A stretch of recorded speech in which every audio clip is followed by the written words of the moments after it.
chew the fat and give our gut reactions on all things pop culture, film, TV and theatre. We talk to legends in the creative industry and those on the rise.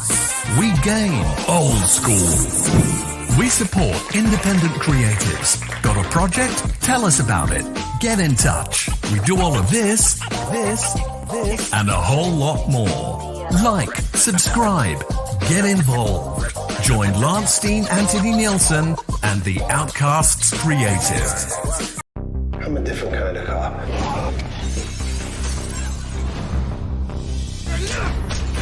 We knock down the doors other cops don't want to.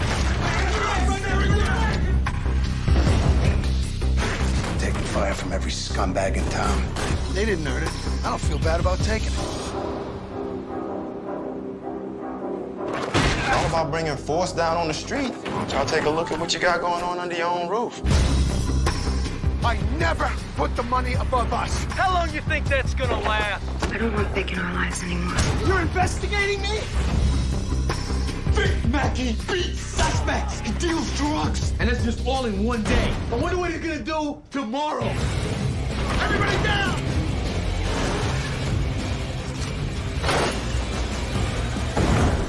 Hey, my day's just getting started.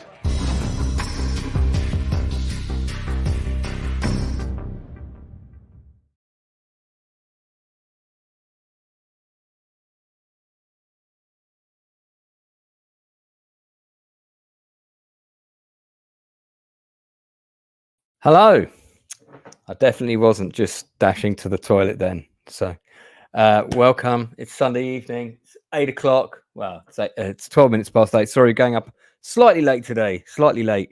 But we're going to be talking about one of the best television drama shows ever made. Season 1 of The Shield. We're on to episodes 6 and 7.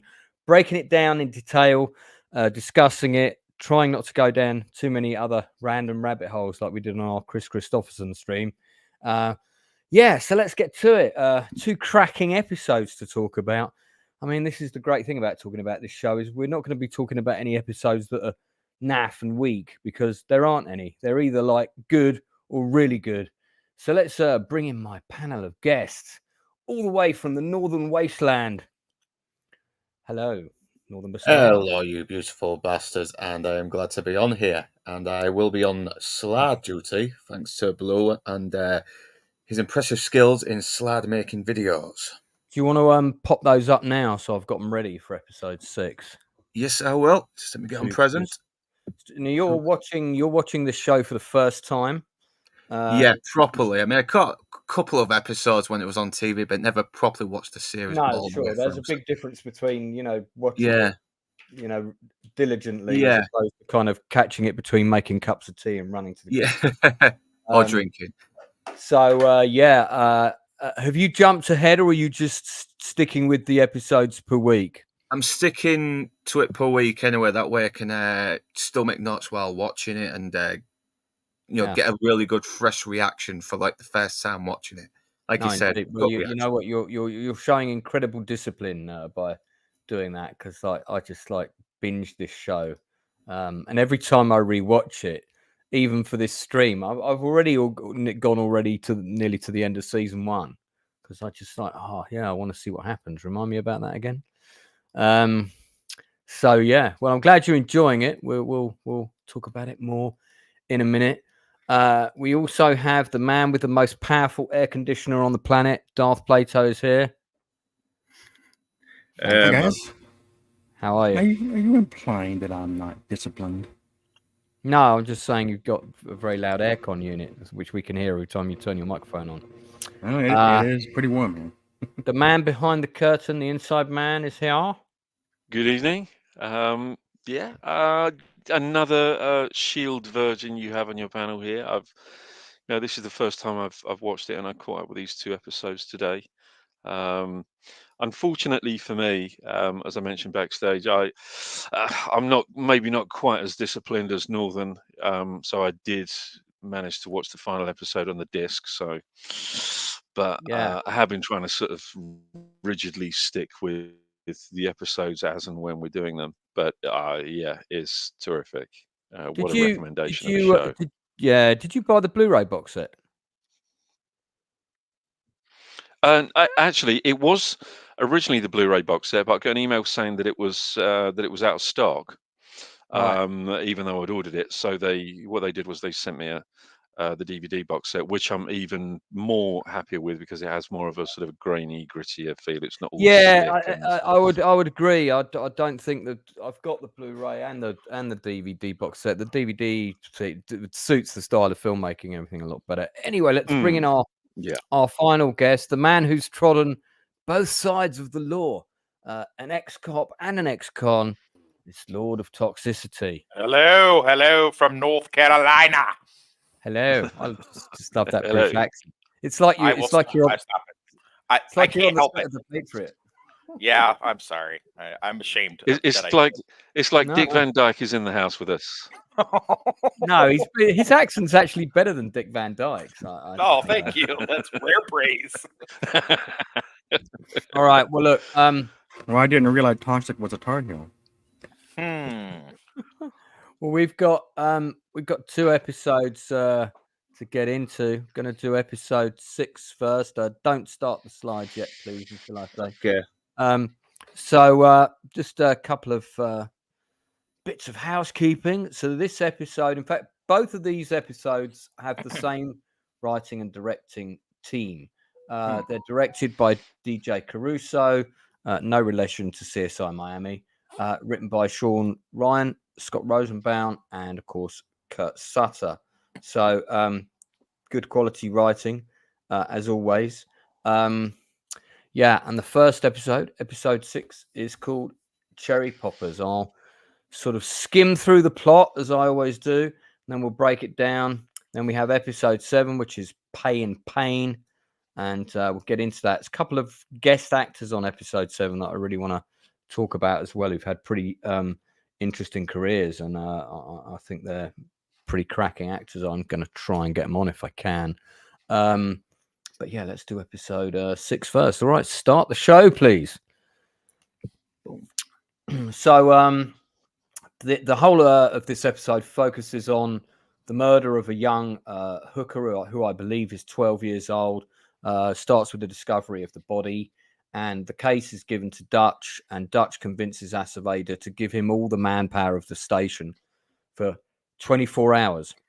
So they had this meeting for the next 24 hours. This is your only case, says Dutch.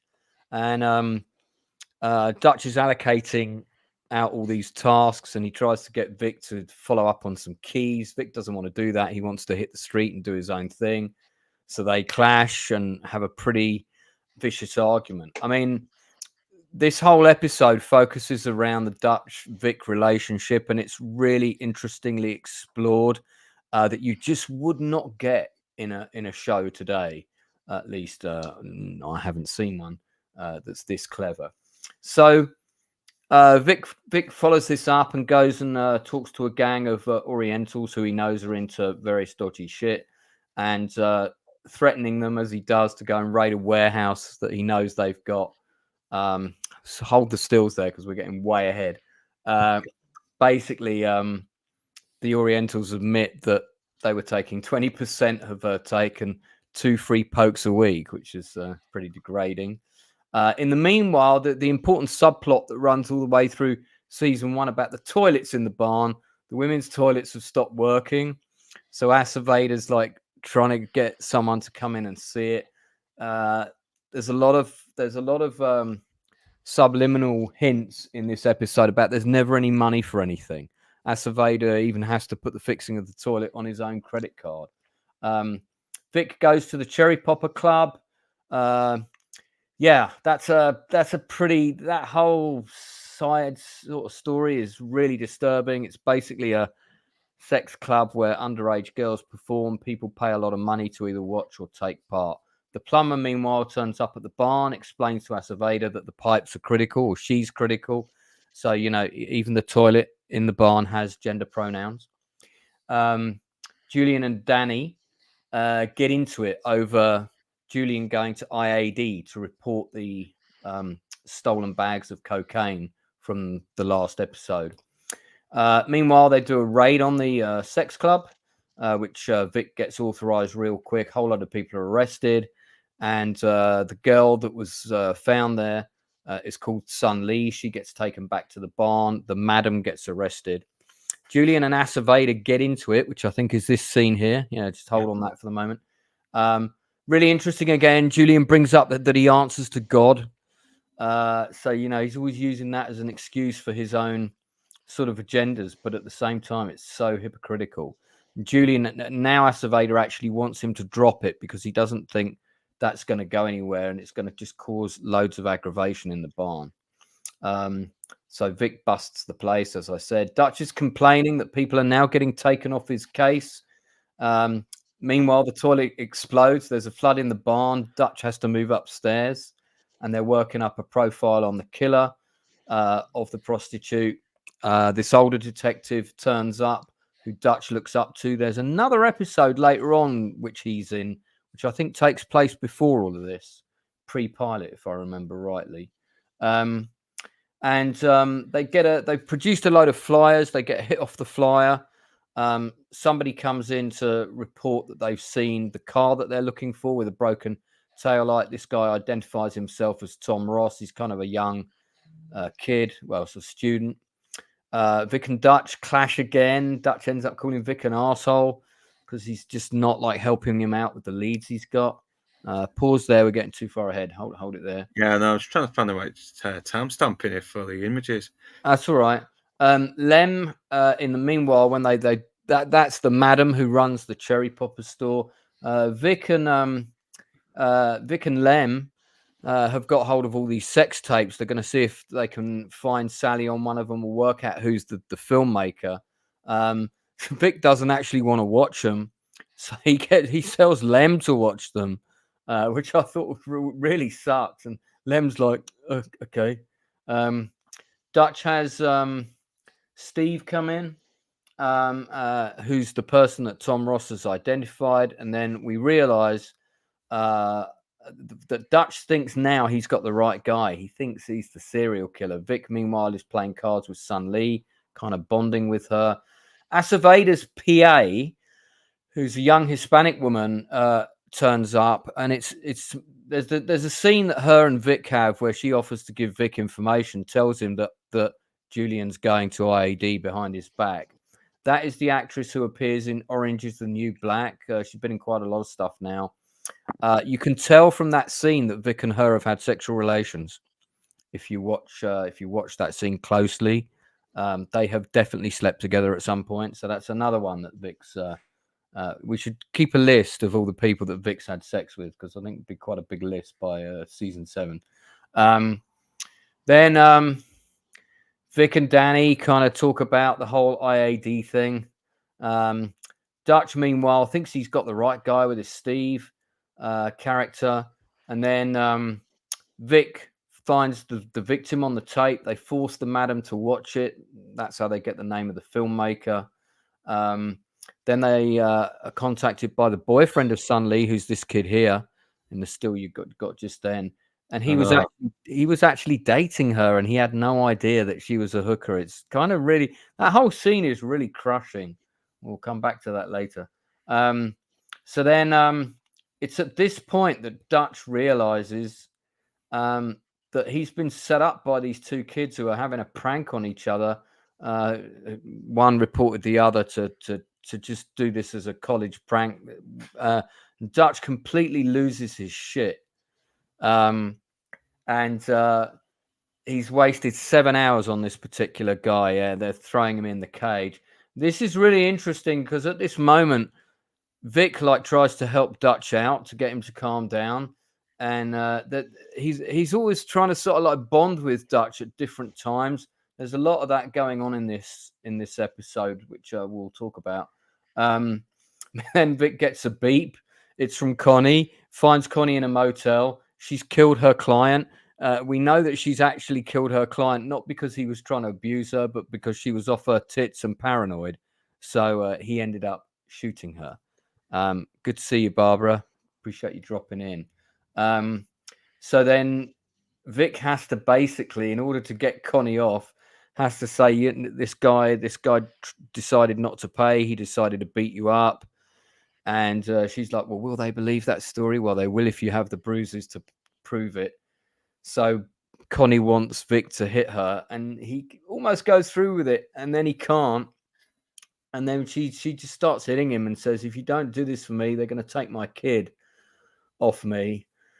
So Vic beats the shit out of her in order for it to look convincing. Pretty horrendous scene. Meanwhile, Acevedo has pulled everybody off the case that Dutch had assigned, because there's been a big fight between two colleges. 60 kids are in hospital.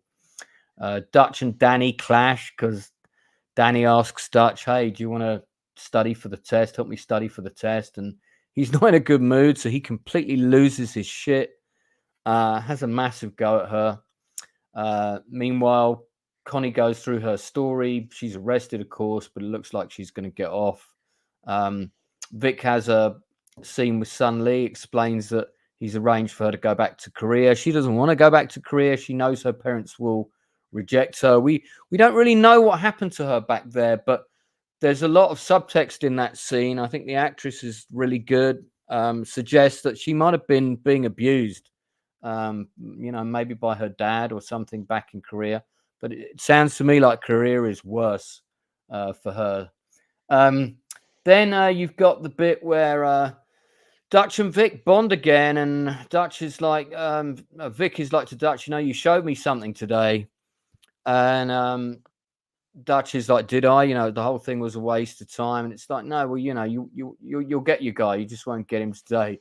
Acevedo then gets presented with an $800 bill for the toilets to be fixed. Must have been working for British Gas or something.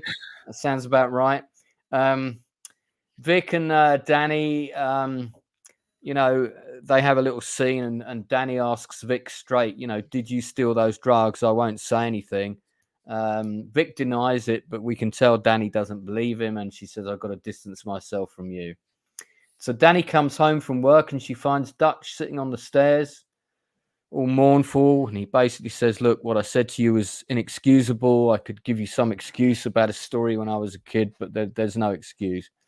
So she invites him into dinner, and that's kind of sweet. And then we cut to a shot of the girls working the street and a car going past with a broken tail light. And that is the end of the episode. So for me, the center of this episode is the back and forth between Vic and Dutch. They're clashing, but there's a reason that they bond over this particular case. And I'm going to ask my panel, I'm going to write my answer in the post comments, but I'm not going to post it until I've asked my panel what they think it is. Hey, Barbara.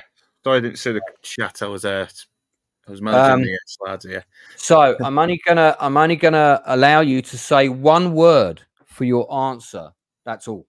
So, Northern, what do you think is the thing that bonds Vic and Dutch over this case? One word answer only, please. I can find that right word. Definitely disturbed. Lack of a better word. I'm going to accept that as your answer, and I mean that's partly true, but let me keep going. Darth Plato. Anything? Oh, he's not at his computer, so we'll keep going. Inside Man. Inside Man. I would suggest. Can you hear me? Yes, I can hear you. Can you hear me? Yes. Hello. Yes. Yeah. Yes, I can hear you. Yeah. You sounded like Ash from Alien there. I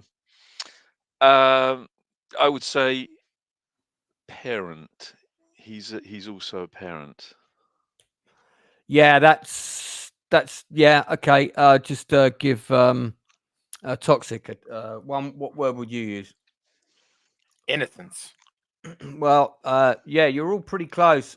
My answer is, I'm putting it into chat now. It's because it's a case involving children. Vic is a parent. Dutch we can tell that even though Dutch is not a parent, he finds, if there's a murder of a kid, or particularly a kid that's fallen into this life, he wants to solve it. It's a kind of moral crusade for him. And Vic sees how it gets to him, and it gets to him because it's a kid, and Vic understands that because he's a dad. So that's why I feel that they bond. It's not because they like each other, but on this particular thing, it's, as you say, it's disturbing. It's they both want this guy. So let's go through our usual topics in terms of narrative and story. We'll do actors and performances next. So in terms of just narrative and story, definitely one of the most disturbing episodes today. Anything involving children and the P word is always tough. And for this show to take it on the way it did, I think was pretty brave, because I've not seen another cop show that's done it to sort of really taken it by the balls like this. Northern, your thoughts on the narrative and story for this episode 6? It's a very harsh episode, especially touching on a subject that on something we don't always want to think about, but we know it happens. Performances are very strong by everyone. We still got Julian showing he's the only man trying to hold on to his principles in an environment where everyone is telling him to compromise. And even Danny is starting to become a bit more conflicted as well. Asaverdi is showing he's still a bit of an opportunist, but he's also willing to take the responsibilities he knows he should but doesn't want to, especially when the plumbing goes to shit, literally.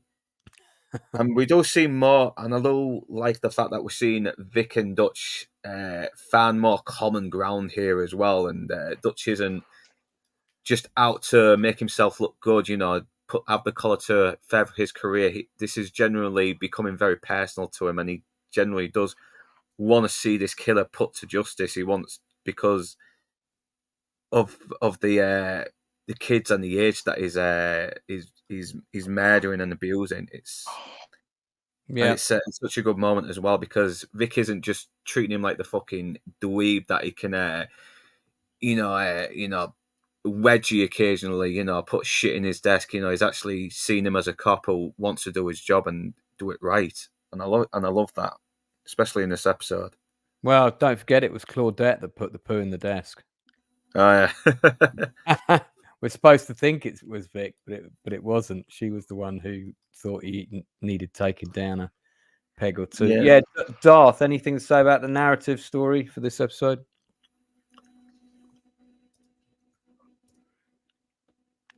Darth, hello. He's gone.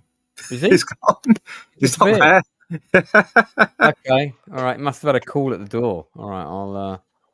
We'll move on to Inside Man then.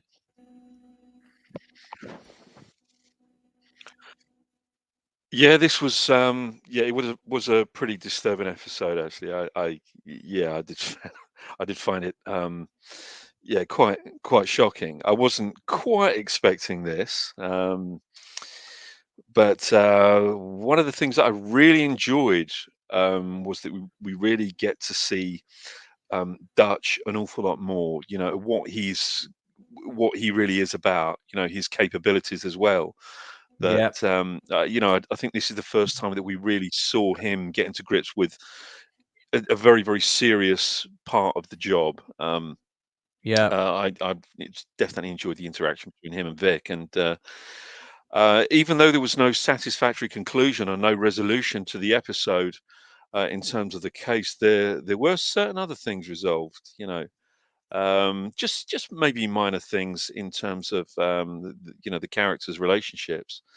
But also there were many other things that were left wide open. But just brilliant the way these various strands are sort of moving within each of the episodes. Not all of them reach far into, really, really deep into all of the episodes, but there are certainly plenty of strands there. And every single one of those strands just keeps you completely hooked. I was so gripped, I cannot tell you. But my heart was just thudding. I mean, all the way through this episode. Just genius writing. Yeah, really good writing. I think the one of the people again that was predominantly missing from this episode was Shane, but I really didn't think that was a problem personally. Not that I mean, I absolutely love his character. I love the actor, but there was so much going on that it didn't de-empower it or anything. Toxic. Yes. Talk to us about your thought. And I mean, without going into details, during your time as a police officer, did you ever have to deal with a case that involved these kinds of elements? Yes. Oh God, I dread to think. Yeah. Okay. So, I mean, how did you find it? What was the? You said you used to watch it with all your cop buddies, so I'd be curious to hear what their reaction to this episode was as well. We shut this episode off. Oh shit. Yeah. Okay. Yeah. I only found out. I mean, I watched it again after they left because I didn't. I don't want to be a bad host. I think we watched football or something like that. But I remember them being like, they were like, Wes, shut this off. I don't want to deal with this. And I was like, I hear you. I'm shutting it off. And I wound up watching it again later with the wife, and then I did it again for this rewatch. I could do without this episode, to be honest. I mean, it's an important issue, but as far as the narrative structure of it, I would have really preferred not to have kid toucher stuff going on with, Dutch's, first time taking the lead on a case, which I do like, by the way. And I think it's cool that he did that. And then having that juxtaposed against, the strike team doing their usual strike team buffoonery, which they really come off as buffoons in this episode, if you don't mind me saying. And I don't like, I agree with you that Elizabeth Rodriguez, who plays the secretary to the captain, I believe, I think she and Vic stand in each other's space.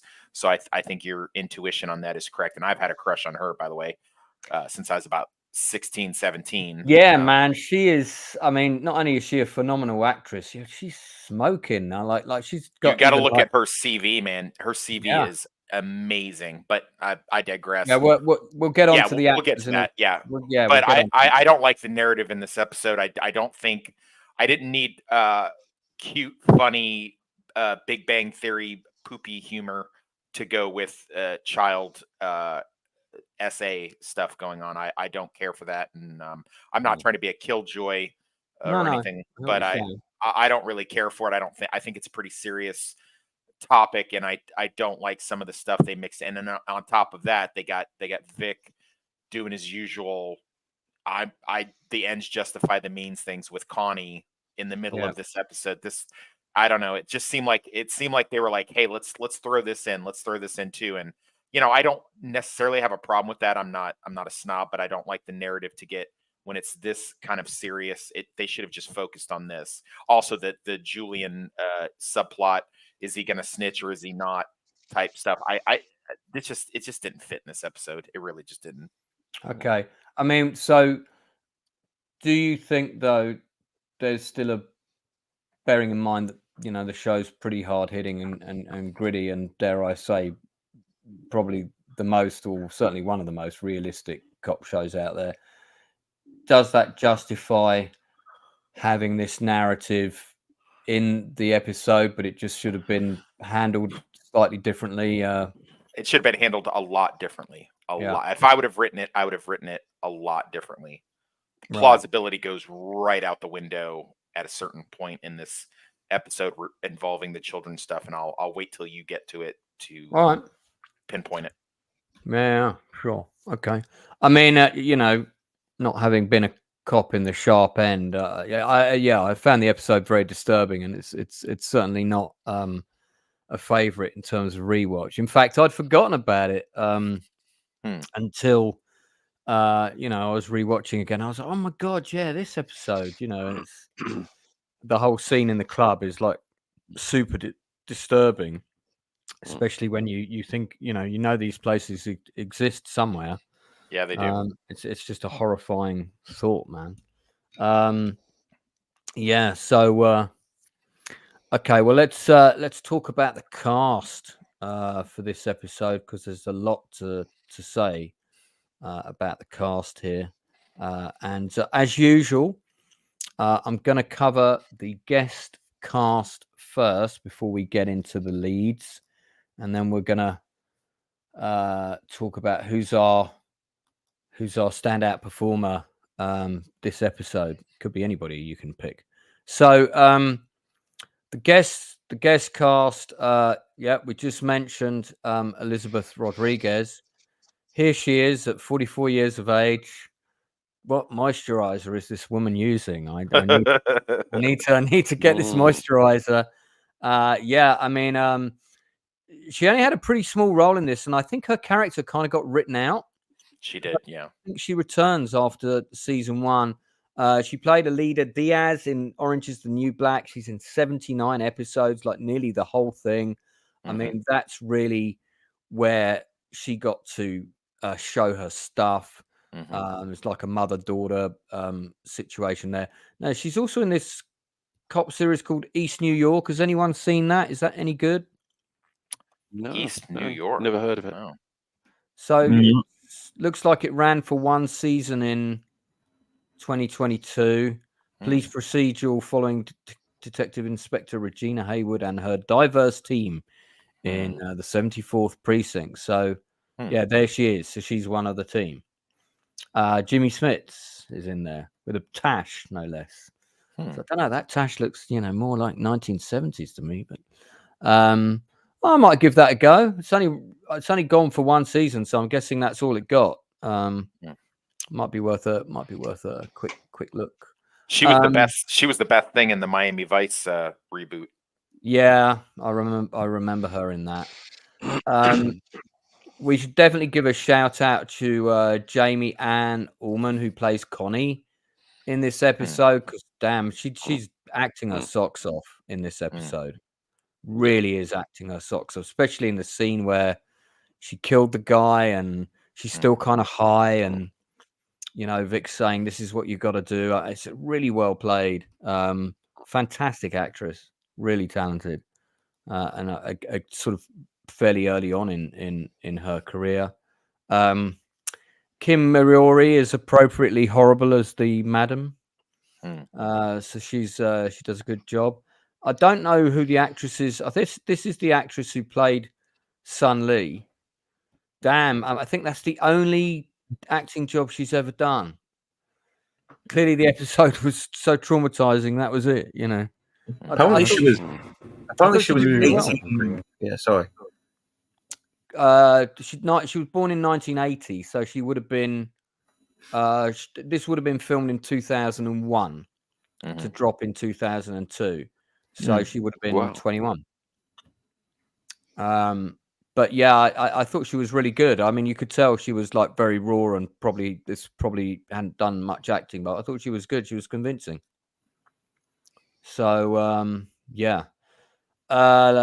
Anyone else want to say anything about the supporting cast?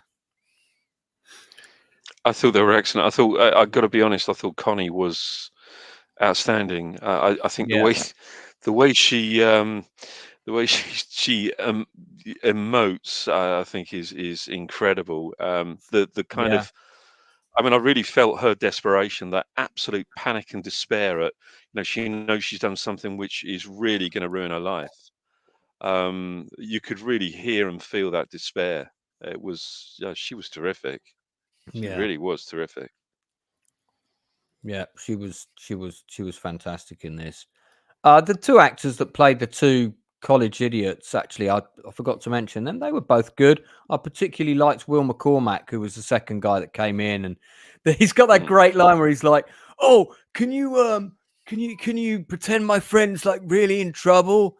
Like he's getting arrested for something. What, like obstruction of justice? That'd be great." Yeah, he has no idea that he's serious. Dutch is like, yeah, that's what we're gonna do. So operative word being pretend. Yeah, right. Yeah, indeed. And by the way, there was another good scene. It wasn't a college kid. It was the gas station guy, where he kept he kept taking the $3 and thrusting it at Dutch, like, here's proof, it's the guy's Yeah, $3. wanna want the $3 back? Yeah, yeah, it was because it's the guy's change. It's got to be worth something, right? Yeah, that's the dumbest witness ever. Yeah, and Yeah, he those suspicious-looking white guys. How suspicious? You're white.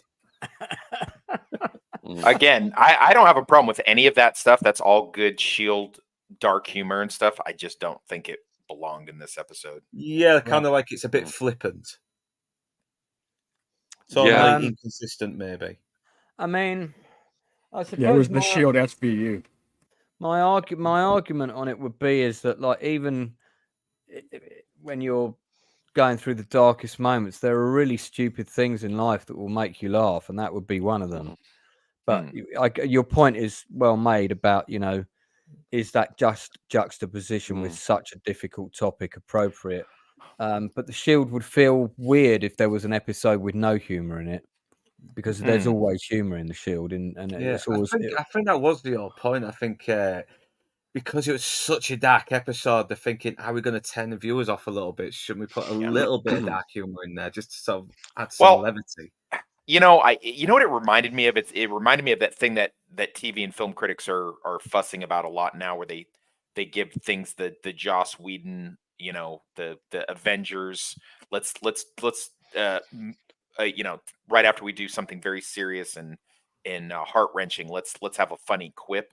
It seemed like they were really leaning into it. And again, I'm certainly not trying to piss on the wedding cake today with this, but this is it just really rubs me wrong. And a lot of the stuff in this, especially on the rewatch, and my girlfriend she's a captain in the state prison, and she was like, this is really dark. And I was like, yeah. I don't know what to tell you about this. I was like, do you want me to skip it? She goes, no, take your notes, do your thing. She's like, I'll probably go play on my phone. I was like, I hear you. So yeah. Wow. I did like Richard Portnow in this as well, though, as the sort of veteran agent who kind of takes a liking to Dutch as well, because of how analytic and clever he is, and how he can suss out these criminals, just by reading them. And I do like that little speech he does at the end. I'll probably put that in my favorite quotes, later on.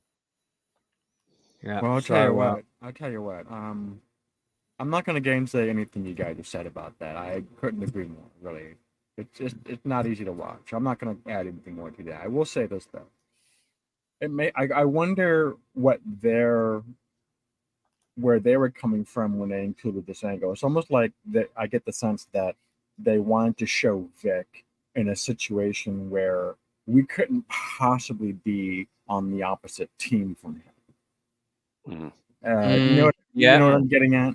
Yeah. No, absolutely. Yeah. Despite his usual menacing and going to painting outside the lines, we're going to agree with no matter what Vic does, because we don't want stuff happening to kids. Is that what you mean? Yeah. Like that, I thought that when I watched the episode again. It's like, I agree. This is probably the one episode where even the big haters that watch the show are going to say, yeah, that's the one time where I'm probably going to be behind Vic kicking in the door. Yeah, right. Yeah, that's why I kind of like this. They aren't trying to condemn nor glorify Vic. They're just presenting a very flawed man, who's kind of doing what he feels is right, and sometimes it means getting his hands dirty. But that's why it's left up to the viewer to determine whether he is right to do so or not. Yeah, interesting. Well, with our lead cast, everybody's flexing their acting chops on this one, but I've got to give it to Jay Kearns this week, because we get a lot more going on with Dutch. He loses his shit a couple of times, once with this guy and then once with Danny at the end. But I also like what they do with him. He knows kind of when to fess up and say sorry. He kind of knows when he's fucked up. I like he will apologize. This is probably my favorite Dutch episode so far, because it really is humanizing him now. We had just seen a guy out to make himself look good. We actually seen a part of him that is actually very compassionate and very understanding. Who cares? Yeah, no, very true. So he's my fave this week. We'll go down the list, and obviously everybody in the episode is all the leads are exceptional, but the meat of the episode is really Dutch and Vic, and to a lesser degree Danny. So I've got to give it to Jay Kearns. What about you, Northern?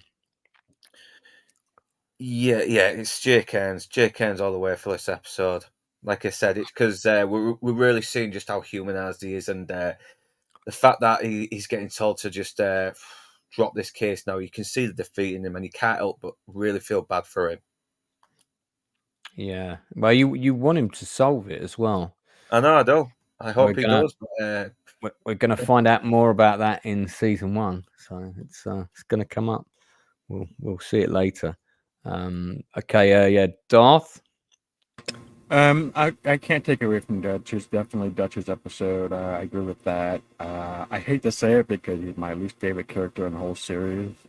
And it's not the fault of the it's not the fault of the actor. That's not what I'm coming from. It just I'll just say it once and get it over with. I just don't like his whole shtick of the his whole trying to bring psychology into detective work, and like this domination theory, this and sexual predator theory, this. He's trying to do this mechanistic approach to psychology that you see from people like B.F. Skinner, and that B.F. Skinner stuff just drives me crazy. I hate that stuff with a passion, and Dutch just channels it like it's settled science and all that stuff, and it just pisses me off whenever I see people do stuff like that. So he kind of turns me off whenever I see Dutch trying to do stuff like that. But again, it's not the fault of the actor. So a rant over. I will. So that was it's Dutch's episode for sure. I will comment on this though, that the character I liked the least in this episode was probably Julian's character, because I really don't know where this guy's coming from. Like, really, you just want to join the police force for what? Because you want to make a difference in your neighborhood, and now that's not important to you anymore. Now you want to be the guy that's going to bring down the strike team.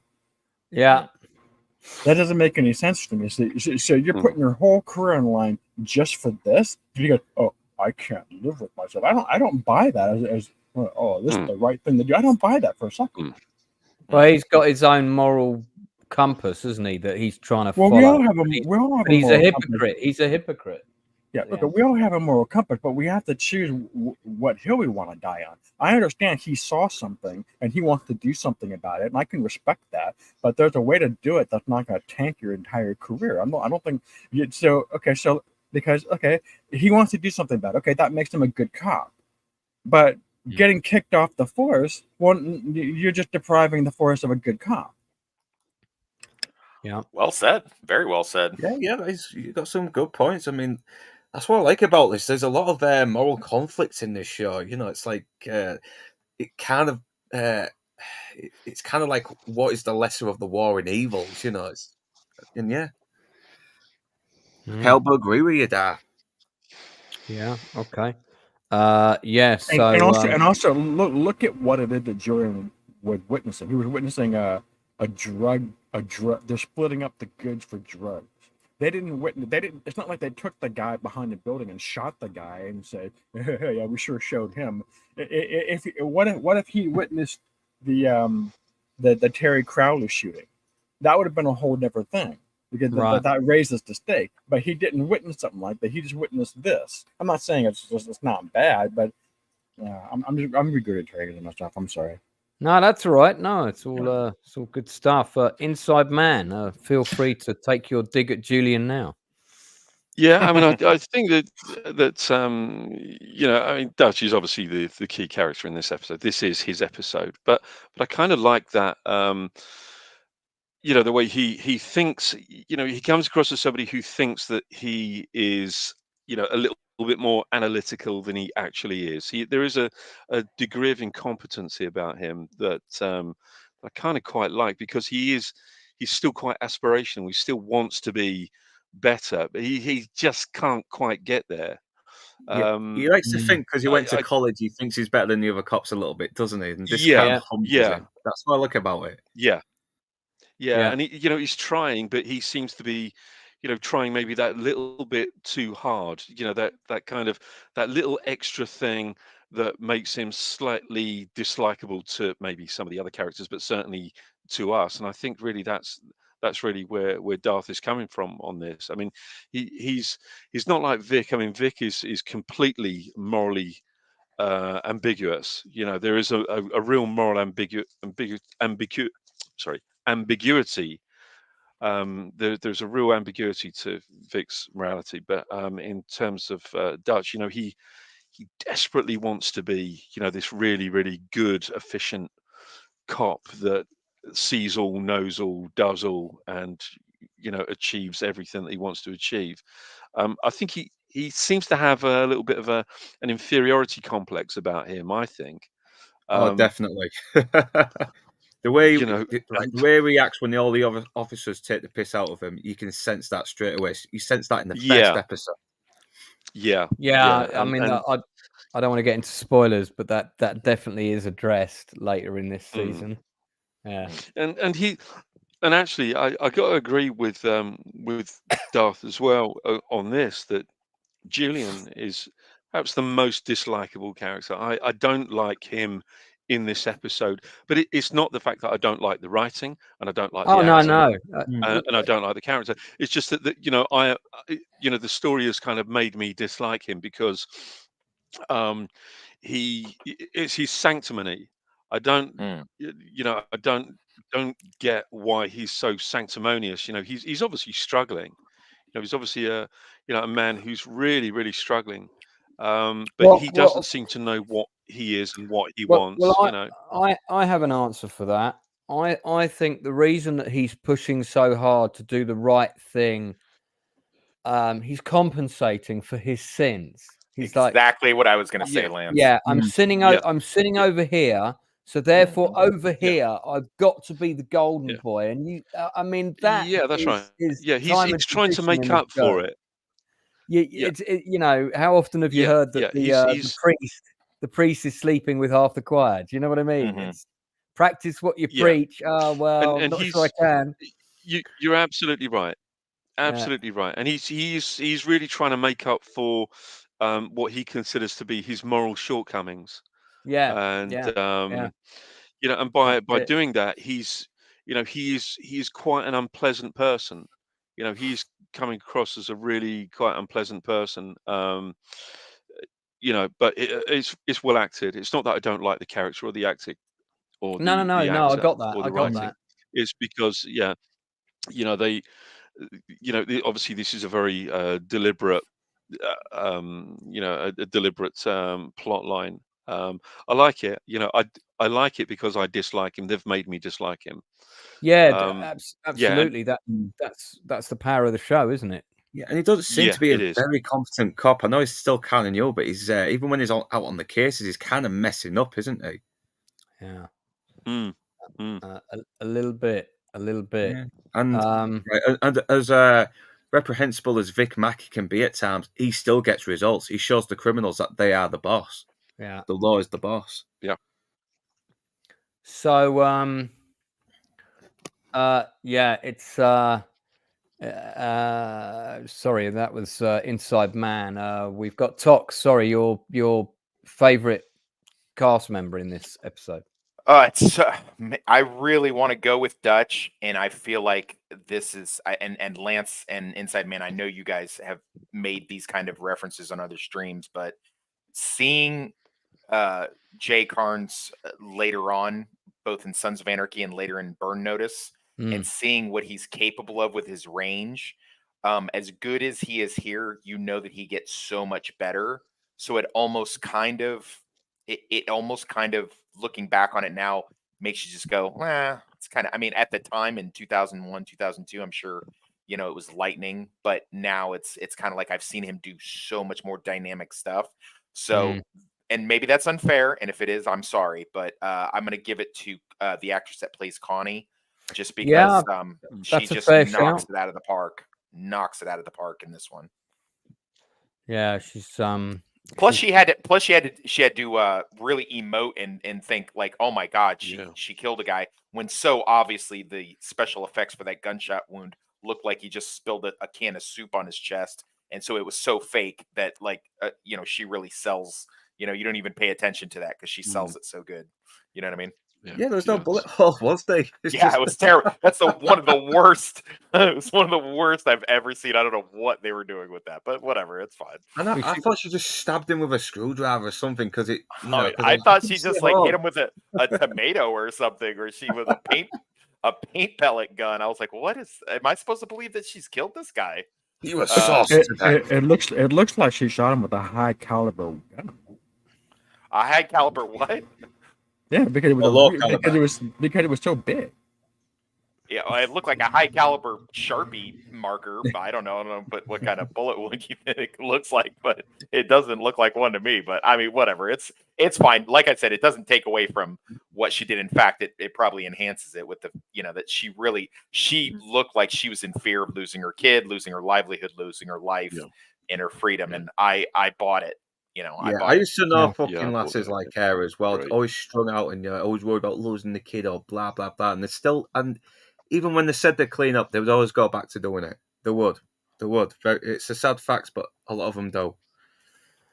I want to give a special shout out to the most least proactive cop in history, and Dutch is trying to get her to just send off this thing and get a photograph, and she's like, how do I do that? Well, I don't know, just go and just send it downtown. Well, how do I do that?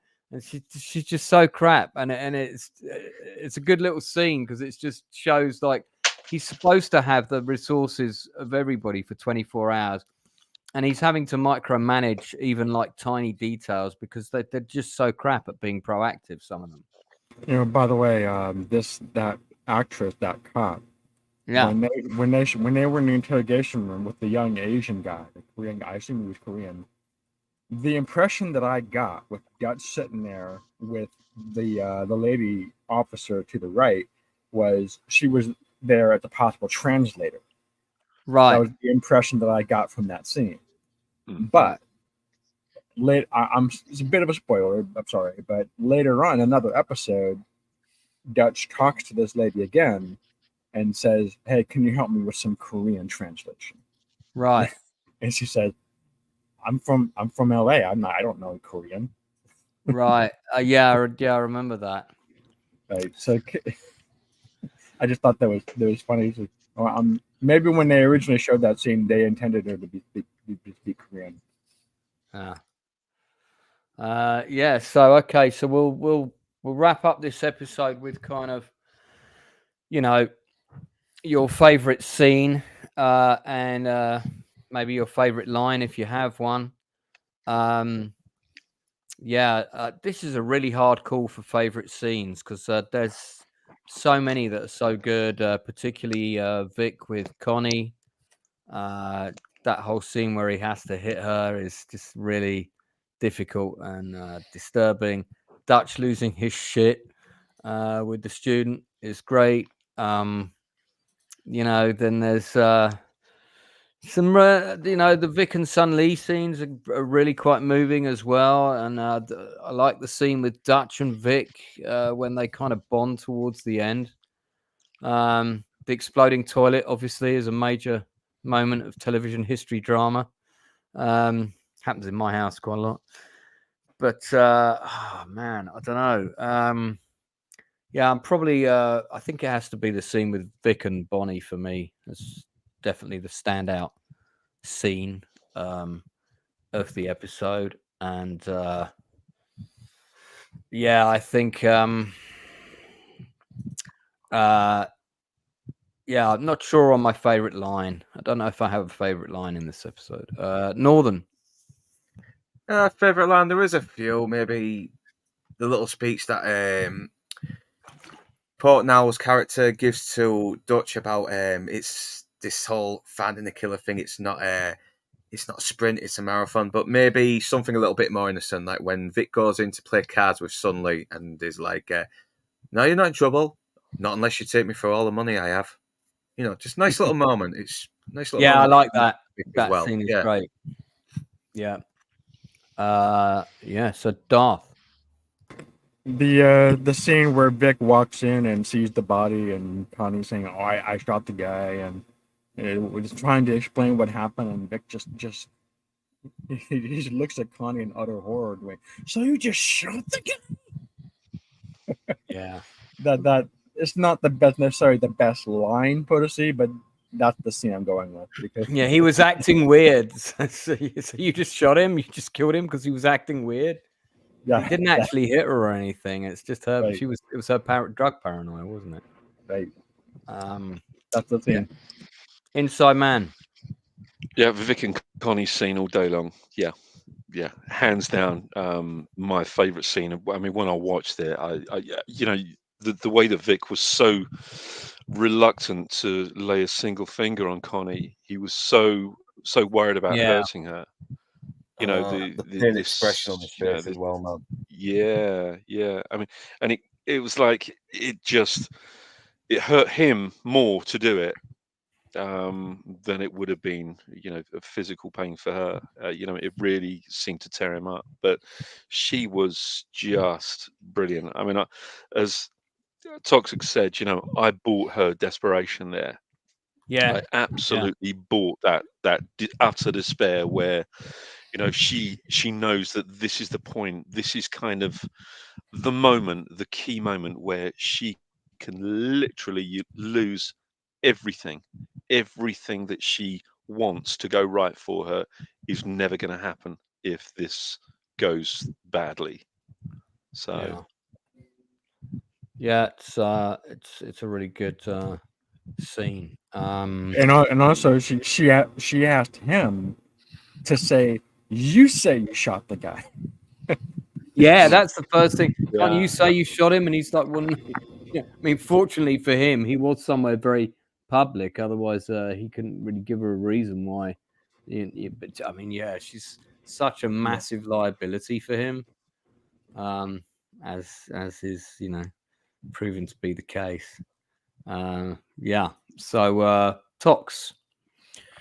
Yeah, I'm gonna go. Even though I told you I was conflicted about who was the better performance in this episode, I do really enjoy Dutch's conversation with Danny at the end when he's contrite about how he kind of popped off on her earlier. That's a really beautifully played scene. The actors they play it really well, and you can't even look her in the face when he goes good night. No, you can see he's really ashamed of himself, and he's not just ashamed of himself for how he popped off on her, because that happens in the heat of the moment, especially if you work in law enforcement or a high pressure job. That'll happen, and I mean, get your books. Let's just do it now. Whatever, I mean, I could see even me doing that.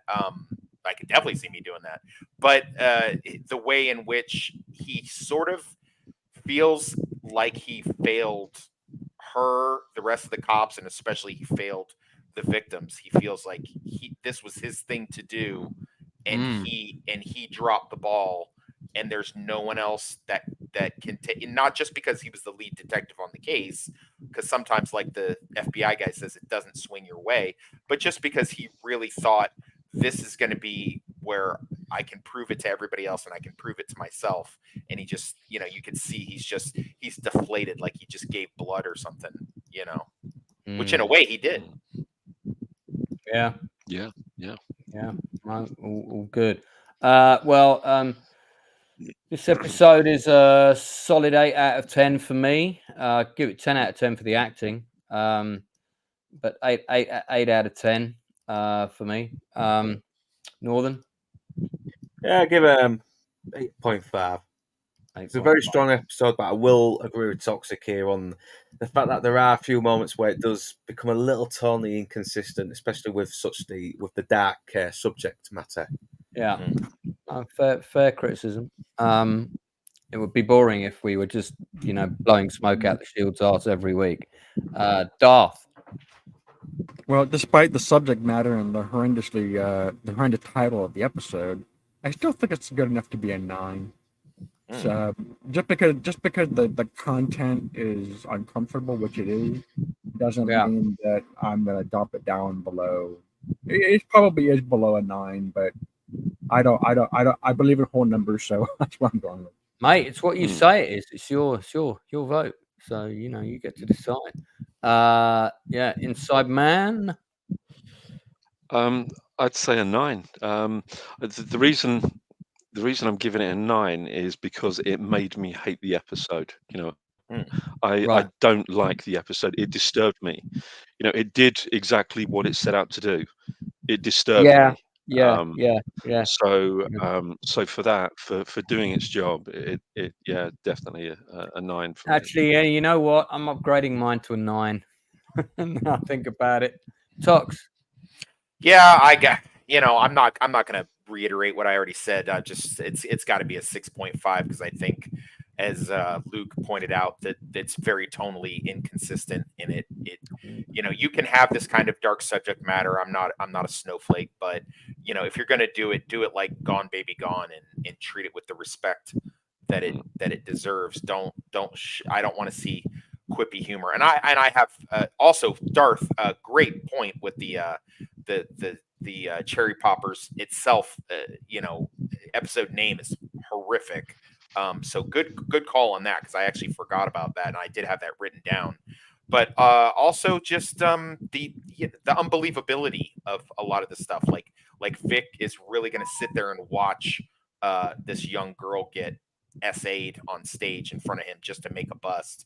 Yeah, that would never ever happen. That would never happen in sci-fi universe cop show. That would never happen. So yeah. Okay, well, fair comment. Still, nevertheless, overall a pretty good rating. Let's move on to episode 7. As I said, it's exactly the same writing directing team. DJ Caruso directing, Sean Ryan, Kurt Suttle, Scott Rosenbaum, writers on the episode. I'll do my quick breakdown at a breakneck pace if I can. So but you can pause those occasionally. Don't let it run too far ahead. It's a test. It's a test for you, Northern. See how precise you can be with my verbalage. No, I'm gonna try. I'll try. Okay, so episode 7, Pay and Pain, predominantly introduces us to the Toros, which is the Hispanic gang. They feature in the show quite a bit. They also feature in Sons of Anarchy, and the show opens with a pretty clever sequence where we're at a shooting range predominantly populated by Mexicans, including a pregnant woman who's practicing with her gun pretty accurately. And suddenly the guy that's at one end of the range, we only see his hands, which are covered in gloves, walks along and starts shooting everybody one at a time, takes everybody out, comes out, kills the owner. He also shot the pregnant woman right in the stomach too. And we're still on the pre-title sequence. Oh, sorry, let me put the stills up. There we go. And when this woman arrives in the barn, and we're going to talk more about her later, but and Dutch, she looks like she's coming in to report a crime, and Dutch almost nonchalantly dismisses her. And then she's like, I need someone to listen to me. And as soon as he hears the tone in her voice, he has a change of attitude and says, okay, I'll listen. And she does a very interesting speech, which honestly I found quite moving. It's so relevant right now. And she's talking about that she's lost track of all the crimes that have happened around her area. Her flat has been burglarized 7 times. And then because of a computer glitch, someone was released from jail early because of a computer screw up, and that person raped her niece. And then she talks about 9/11 and people flying planes into buildings and how difficult the world is and how crazy it's got. And she wants things to go back the way they were. Yeah, tell me about it. And then she says that line, hold it there, please. Which we all kind of say, really, what are you doing to make us feel safe? Which is the police. And of course, the motto in America is protect and serve. So, really, really relevant. And I found that whole speech really moving, and also just that could be a scene in a show today, and that scene would be as relevant. I'd say it'd be more relevant now than it was when this was made. Which again just goes to show what a fantastic show it is. It's got its finger on the pulse. So Vic is linked up with this ex-Toro guy who kind of like, he's sort of a bit of a social worker character, assigned to him through Gilroy to work this gang shooting with Shane. I forget the name of this actual character. I've just got him written down as ex-Toro guy. Is it Raul? I think it's Raul, right? The name now. Oh, bloody hell, where is it? Is it Raul? Or it might be Gene. Is it Gene? I just tried to check the actor that played this role. I think the actor that played this role was, I think it's Lance Nicholas. What a great name. Zamora's name. Carlos Zamora. Oh, is it Carlos Zamora? Thank you. Played by Carlos Sanz. Because there's we got quite a few guest characters in this episode. I'm looking forward to talking about them. So the character name is Zamora. Is that right? Oh, Detective Carlos Zamora. He's played by Carlos Sanz. Is that the one? Yep. So he's actually. Do you know what? That was funny. Okay, so that didn't come across as clear to me. I didn't realize he actually carried a badge because he never flashes it during the episode. I thought he was more of a kind of ex-Toro turned social worker. Now, is that, before I continue in my description, Toxic, is that possible in the real world? Can an ex-gang member become a detective if they turn their life around? Is that doable? I was a felon when I joined the military and became a military cop. Okay, question answered. Let's move on. Okay, so good actor.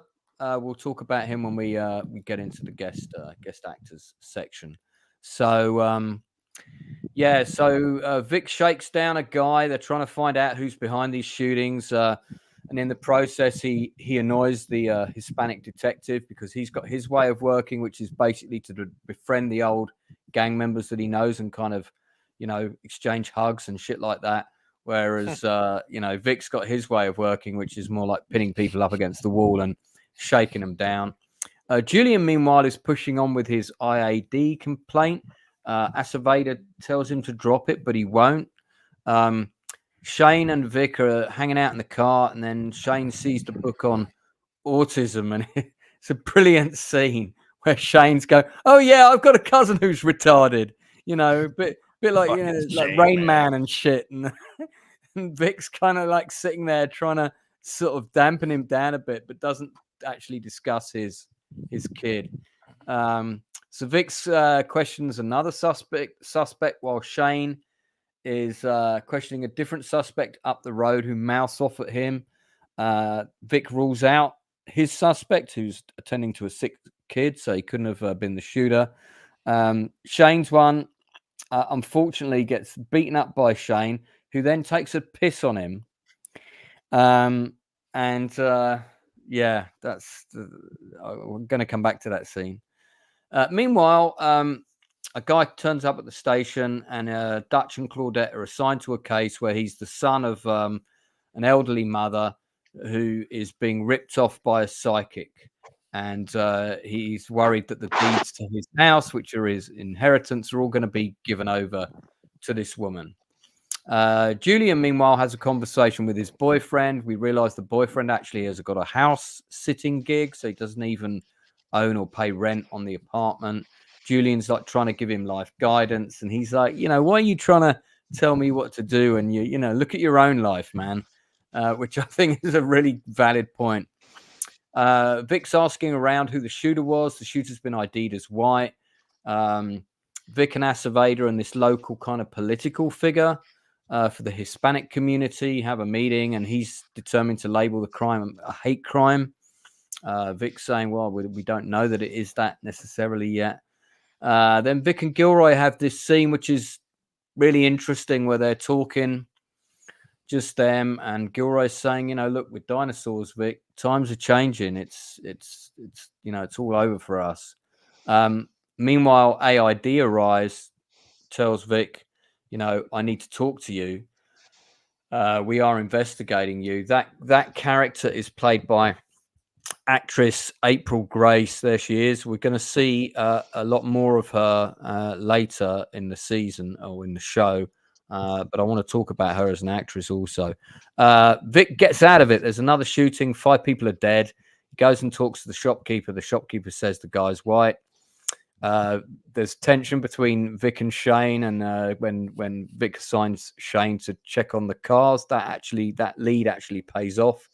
Dutch and Claudette go to see the psychic, where the psychic is charging $600 for a candle. I'm in the wrong business, man. And he's like, this looks like the candle you pick up at the dollar store. Yes, but it's the blessing that makes it valuable. Well, I can bless. Anyway, I can bless something for you if you want. I'll charge you $300. How's that? Speaking of blessings.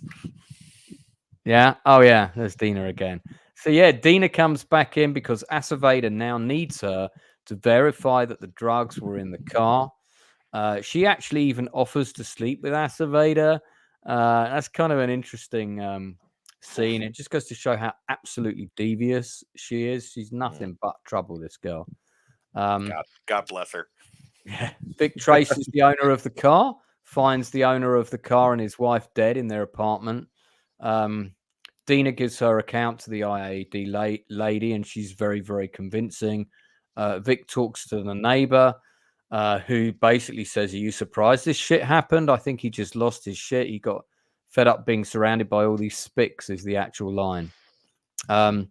Dutch basically hauls in the psychic lady for questioning, tells her the story about Houdini, and Houdini's basically said, look, all psychics are fake. I'm going to give you a special password that I'm going to say from beyond the grave if there's anything in it. And she traveled the world, and no one ever gave her the right password, visiting all these psychics. But the psychics, there's 2 great scenes with the psychic. There's one where she's when they first haul her in, and the psychic's like, you're attracted to another woman, but she's not into you. And he's talking about Danny, and he just thinks he's being psychologically read, but it's kind of implied this woman might have something beyond the powers of intuition. No. Vic arrests the shop owners. The stories don't match up. Gilroy sticks up for Vic against the political Hispanic guy and says, look, we're going to have to haul these shop owners in, let Vic do his thing. So he gets them in. He knows one of them are lying. Gilroy and Aceveda have a meeting. My captain and my best cop aren't getting along. This is no good. Aceveda's like, well, you don't want to back the wrong one. And he sort of basically imparts that shit's going to come down on Vic because of the IAD thing. The shopkeeper finally admits to getting the guy and giving him over to the Toros along with his wife and kids. So this is when they realize that the Toros have got the wife and kids. So Vic and the ex-gangbanger cop dash out, rescue the wife and kid. There's a confrontation with the gangbanger, nearly kills him. And then, of course, the ex-gangbanger character, he completely loses his shit, puts his gun in the mouth of the bad guy.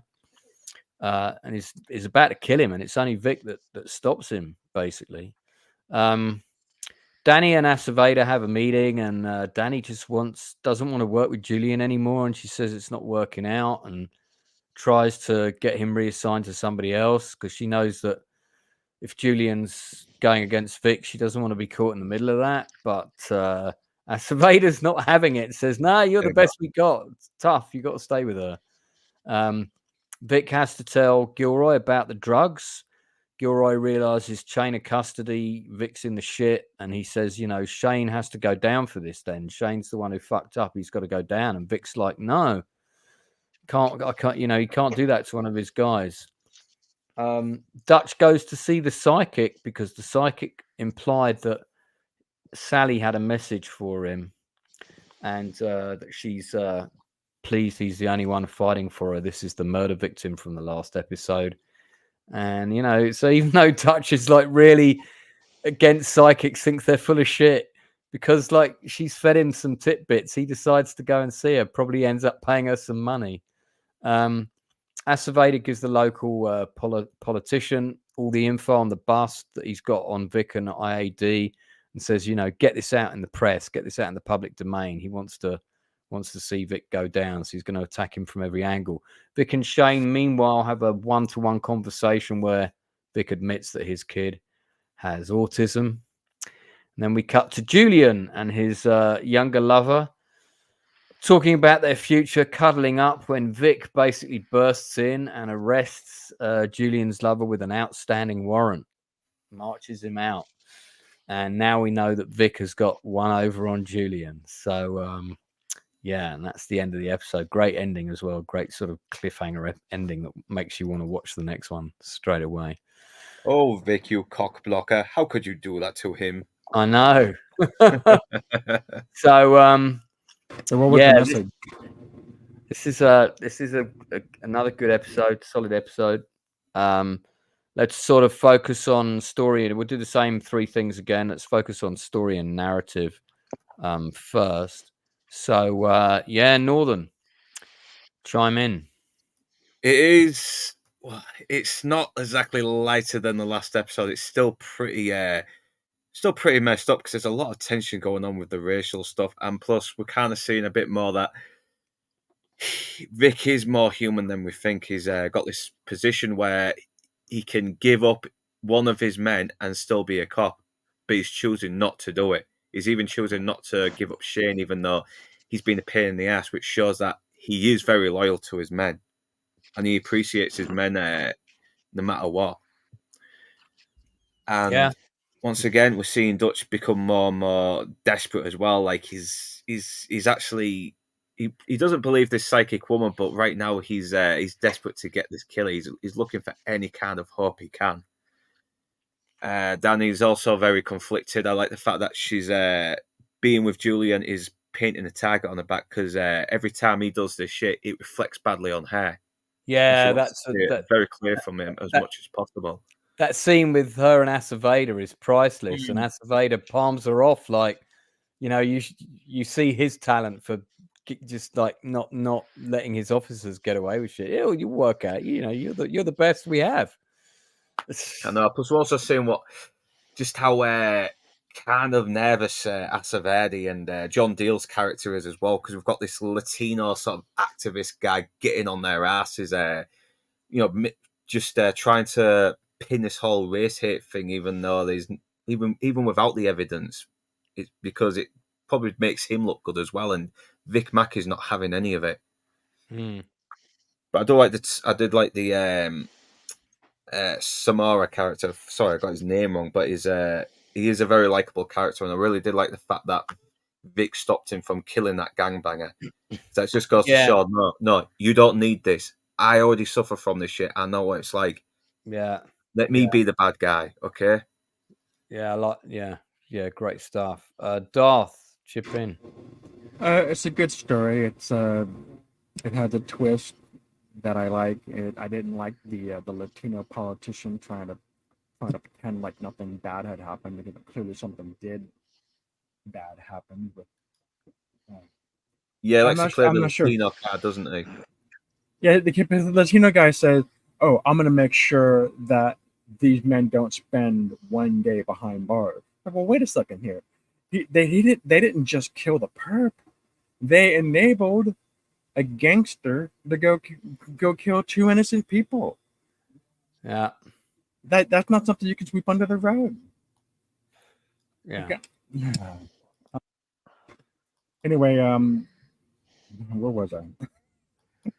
The password scene is just being a tongue in cheek now. Do you know what the password was for the Houdini reference? No, what was it? The password is applesauce. And if you get that reference, give yourself extra credit. Okay, well, I didn't, so please explain. You can take credit. Well, Houdini was from before World War II, like 1930, before leading up to that time. In those days, and especially in the U.S., North America, applesauce was a slang word for BS. Oh, okay. Didn't know that. No, I'm just being tongue in cheek. I'm sorry. No, that's all right. Yeah, it does kind of make that Goodwill Hunting joke make more sense as well. Like she said, yes, applesauce, motherfucker. Oh wait, it's Jane Silent Bob. I'm sorry, I'm getting mixed up here. I do apologise. Yes, keep it relevant. Inside Man. Yeah, I mean, I like the way this one moved along. You know, at a fair pace. Great beginning. I think when the lady walks into the station and she into the bar and she starts, showing that kind of desperation that an awful lot of people must feel in neighborhoods like this. I thought it was a great way to start the episode. In terms of Vic in particular, what I love about what Vic does is that whenever there's, he it appears that his back is against the wall. Somehow he manages to get away from it, because he, he has this ability to adapt and to, he never shows that he's distressed about being in a situation that could put him in jail, that could end his life as he knows it.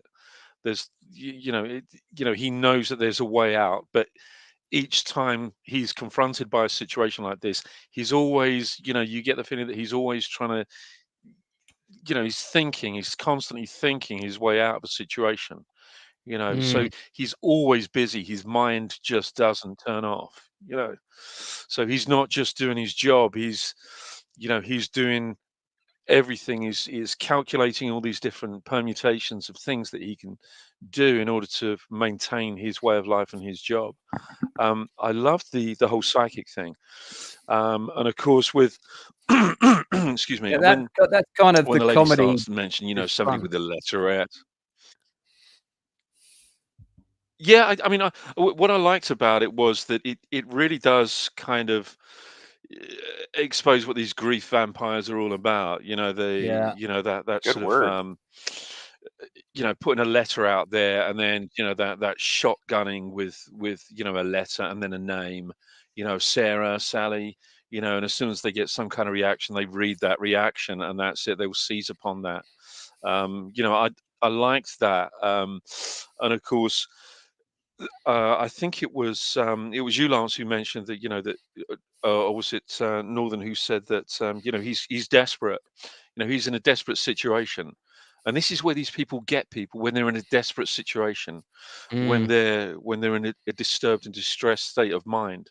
They always grab people like that. When they're in that vulnerable position, and of course he doesn't at first.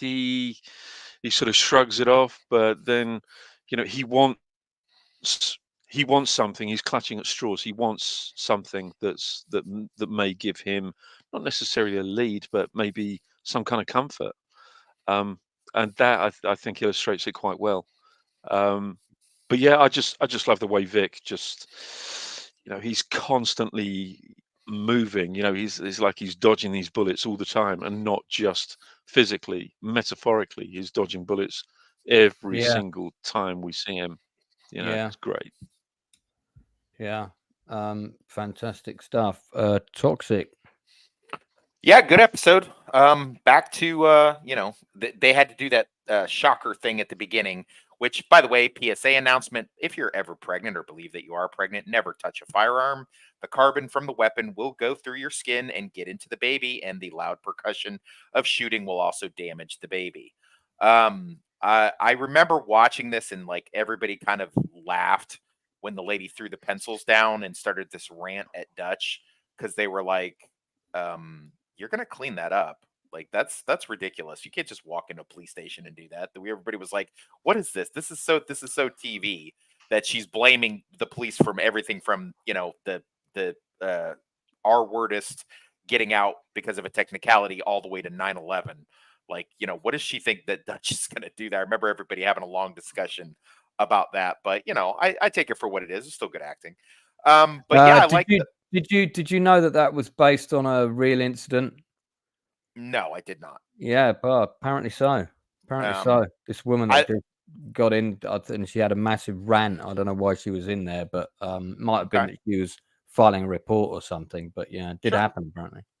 I like where the story goes. I'm getting a little tired of I'm glad they started to tie up Julian's thing, because this was getting this fake Serpico thing was getting really boring. I'm gonna go ahead and disagree with Northern English Bastard.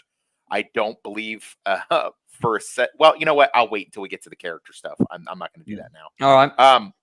But yeah, overall, I like the narrative of this one. I like where it's kind of tying up a lot of loose ends, and always great to see Kimberly McCullough again in the episode. I really like a show that brings back a character for that. You know what I mean? Instead of just doing like a throwaway dialogue, when they actually take the time to be like, this wouldn't be over. She witnessed a major crime by these detectives. She wouldn't just like, have a one-off and then just be gone. They'd go get her again. And I love her interaction with Aceveda. Yeah, it's a good scene. Yeah. So yeah, good episode. I like it. I like the whole thing. Excellent. Okay. All right. Let's get into cast. My favorite part. So as per normal, we're going to talk about the guest cast and first, and I've got quite a bit to say about them. So let's get the cast list up here. There's some outstanding performances from people in small roles or guest roles in this episode,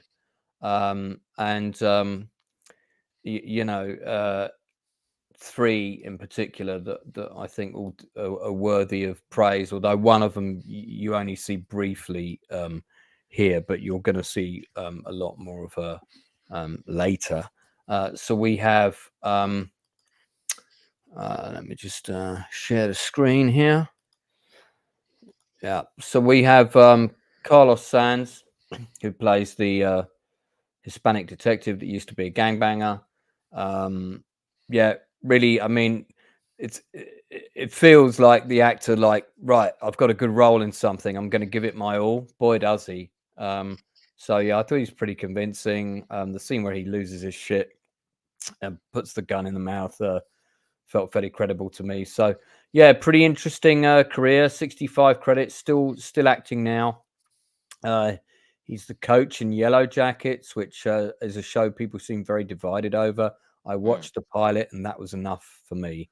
So it wasn't for me. He's done a lot of cop shows. So plays pretty similar roles to Jose Zuniga, who of course has also been in The Shield and has been a guest on my channel. He's a fantastic actor. I'm hoping we're going to get him back to just talk about his work on The Shield. But yeah, this actor's working pretty consistently. Interesting that one of his first appearances was in the movie Backdraft and also The Package, which is a fantastic film that most love people that movie. Good call, Lance. God, good call. Yeah, The Package is a absolutely wicked film. I'm going to do a chew the fat on that. So if you're a big fan of that, Tox, you can come on for that. That one of the most accurate military movies ever made. Really good. Yeah, great Cold War thriller. Me and the Inside Man talked about it on our Cold War stream a few weeks back. So two other actors I want to shout out. Dee Freeman, who comes in and does the speech at the beginning. I thought it was a superb piece of acting. They gave her a great monologue, regardless of how realistic that was or not. I thought she was great, and she really sold it. And it's just that speech is really, like I said, it's really relevant. Everything in it is relevant now, because you can add a whole load of other terrorist atrocities that have occurred since 9/11 on top of that. April Grace, who plays the AID agent. She's an actress that has been around for quite a while. I don't know if people remember the film Magnolia, which is a great film from Paul Thomas Anderson. It's the film. Yeah, it's a good film, that one. Yeah, he did. It's the film he did after Boogie Nights, where they basically said, "Well, we're going to let you make what you want," and so he was like, "Right, well, I'm going to make the film that they're never going to let me make," which was Magnolia, this multi-narrative, all these different stories. Tom Cruise's finest hour, in my opinion, in that film. She plays the woman who interviews Cruise's character and kind of gets under his skin. That was the first time I'd seen her in anything, and I was like, "Oh yeah, this woman's really good." So yeah, fantastic actress. How does she still look so young, man? Again, moisturizer, please. Yeah, lend me some. So yeah, the three of them have got decent roles. Kimberly McCulloch again, she's great. As Toxic mentioned, the scene with her and Aceveda is really, really cool. I'm going to try and get her to come on. She's directing now. I think we mentioned this before. I'm banned from that, aren't I? Yeah. I think we already agreed that you'd be far too inappropriate. Fair. But she does play the jailbait very well on this, though. She really does. Yeah, she's as manipulative as hell. How great, real quick, Lance, how great would it have been if she could have been a recurring character to come back and just kind of spar with Aceveda and the gang? And like, how great would that have been? I think what would have been plausible, it was she could have manipulated somebody like Lem into a relationship. And then used the relationship with Lem to get out of certain situations.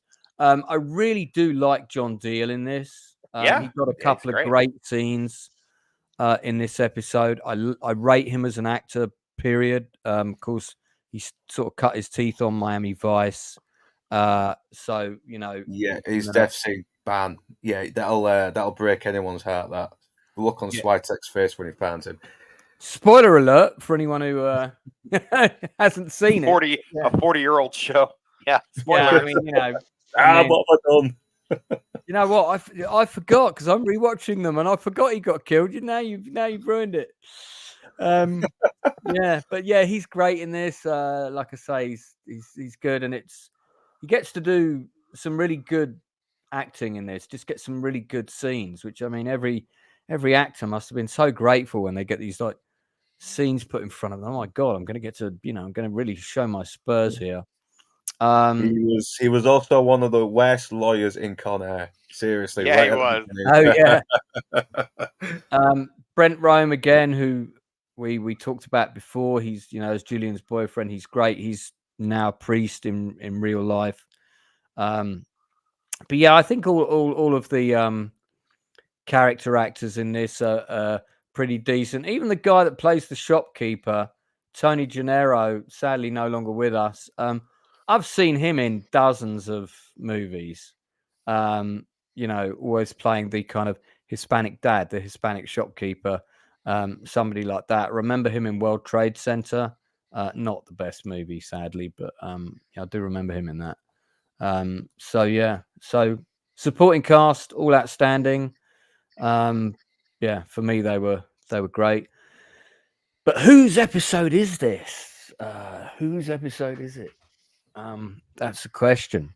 We get a bit of Walton Goggins in this episode, but not much. So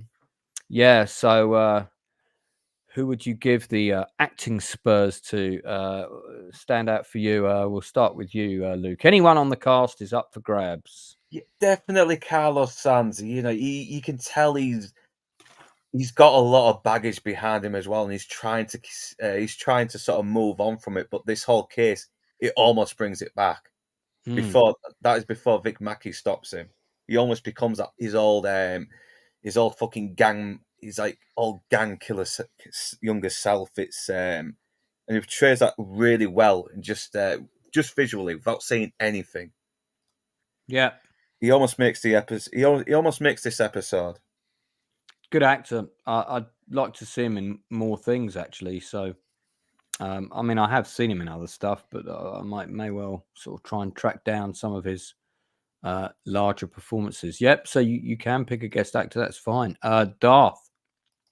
Yeah, Carlos is a great character in this entire episode. I'm going to give it to him, no question, because, well, you saw the episode, you know what I'm getting at, but I'm going to call attention to the sparring between him and Vic.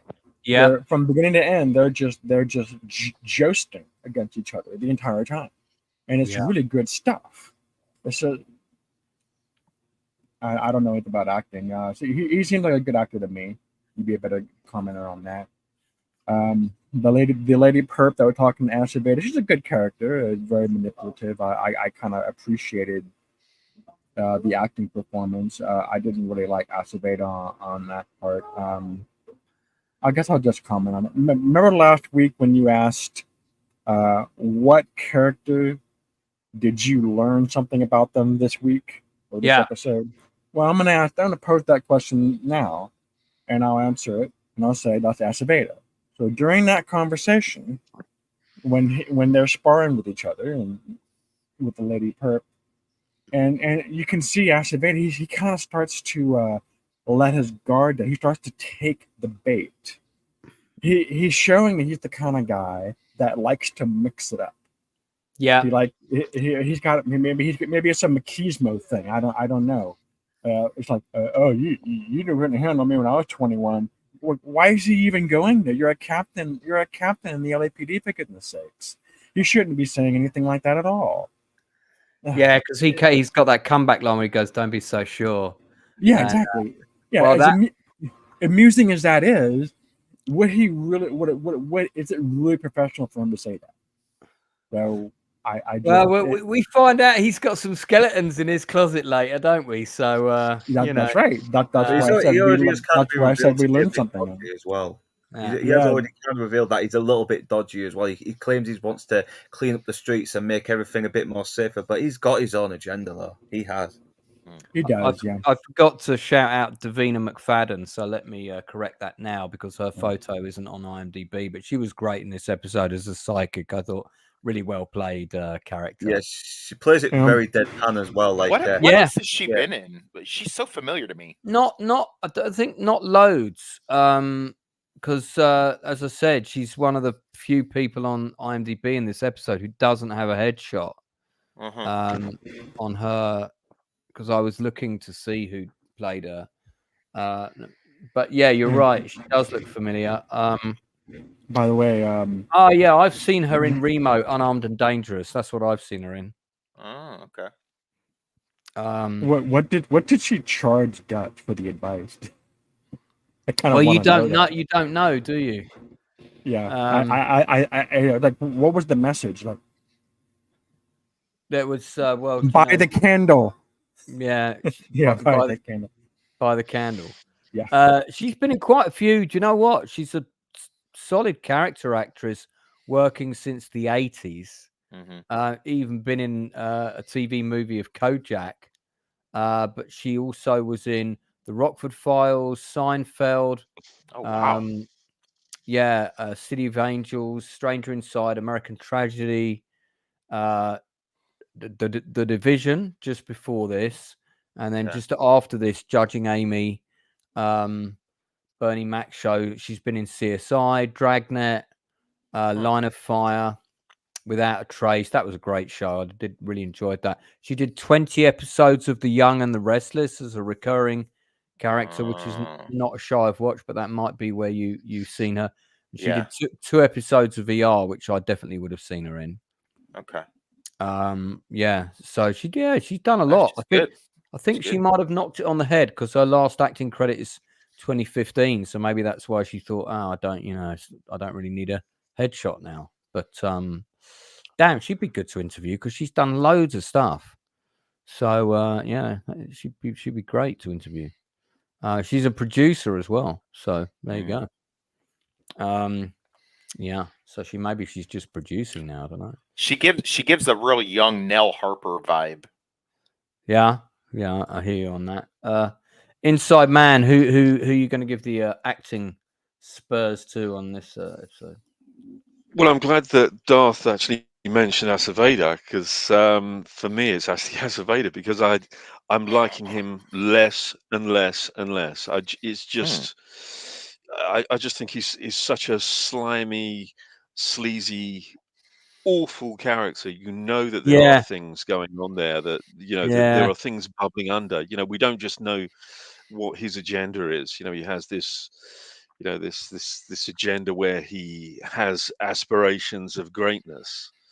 Um, but yeah, there's more to him, and I think, as Darth said, that a little comment, when she says, if you were 18, I would have eaten you alive, or something like that. yeah, And he says, I wouldn't be too sure of it. That yeah, I think that gives you a clue as to yeah. what really is beneath the surface. That he's not quite as mild mannered as he is portraying Well, that to the also rest of ties us. in with the S&M accusation from the previous episode where he had to reveal that shit to his wife. Mm. Have we seen that yet, or is that something in an episode I've seen? Anyway, that comes out at some point, and yeah, there's this Spoiler. yeah. Oh, yeah. Well, anyway, maybe I can't remember Yeah. if that's come out already or if that comes out later. But yeah, that's pretty. So there's a lot of Yeah. So groundwork so being. so I yeah. I mean, I like him because I don't like him. No, If that absolutely. doesn't sound too contrary, Mm. you know. No, He no. always makes Vic look better, doesn't he? Which is that's lots of no lies, man. Mm.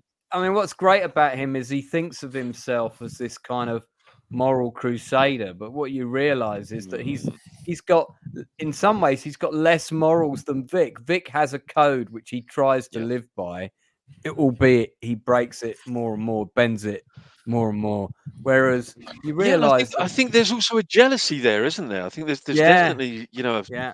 some form of envy, and again a feeling inferior to Vic. Because Vic gets things done through fair means or foul. Yeah. Yeah, Vic is the one But is he willing to still a get good his cop? hands dirty, and he won't sell out his own men either. Yeah, he kills one guy because he was going to grass him up. So that's Yeah. where his line draws the line at. Well, okay. All right. Yeah. I like the direction that Inside Man went with this. So I'll pose this question: is he still a good cop at this point? Yes. Mm. Yes. Yeah, because you have to Mm. take the character as a whole. You can't just take little moments and vignettes in which the character does a thing or doesn't do Yeah. a thing depending on the situation and go, well, then that is the end all be all of this person. So up to this point, yeah, I would say Acevedo is a good cop. I would say they're all good cops to an extent. Well, maybe not that one Asian patrol officer from the previous episode, but for the most part, all the ones they've shown, in varying degrees, are good cops, and they're good cops, and they all have flaws. They're not robots. They're not super 80s cops, Crockett and Tubbs. They all have nuance to them, and I dig it. I like that. Yeah. So yeah, Tox, who would you give the acting plaudits to on this episode? I got this one's going to Vic, to Chickless, for Vic, because man, he even has Northern English bastard fool. That's amazing, because he at all is not protecting Shane out of loyalty. He's protecting Shane because Shane is the only one that's seen him commit premeditated murder. That's why he is protecting Shane. Yeah. That is why all of the stuff all the machinations Vic does throughout this episode, he didn't protect. I forget the name of the guest police officer that's an ex-Toro. He did not protect him from murdering that guy because of some sort of altruistic reason. He did it so that later on down the road, he can bank a favor with this guy. As Inside Man so cleverly pointed out, Vic is always thinking, he's always moving. He's not playing checkers in this game. He's playing chess. So somebody that owes him a favor now, look at the favors that he booked with Danny. And then in a crunch time, Danny came through and took the cell phone from Kimberly McCullough and managed to help Vic get out from under the heat on that thing. So he's always doing that, and he's not doing that because he loves his brother cop or sister cop. He does these things so that they will owe Vic a favor, so that Vic becomes daddy to everybody. That is why Vic does the things that he does. Yeah. Yeah, it's convinced me. Fuck Vic. I love you. I love you so much. You keep me young. You keep me young. You do. Yeah. I can get things wrong.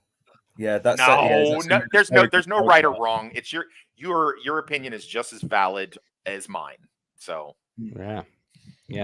If not not more, you see another side to Vic as well that I can't believe I did not realize as well, because it's like Walter White when he manipulates Jesse in the later seasons, because it's so it's kind of like that. But I could be wrong as well. I mean, I'm not, but I could be. Well, you've seen this more than I have, so you understand it more. Yeah. I did also. This would be a good time for a poll. Tox, because I watched Roots. When he says Kunta Kinte, yes. Again, great way of kind of showing up Shane's sort of racist traits. Yeah. Nice bit. All right, let's talk about before we wrap up, our standout scenes. I do have a favorite line in this episode, and I'll tell you what it is. My favorite line is when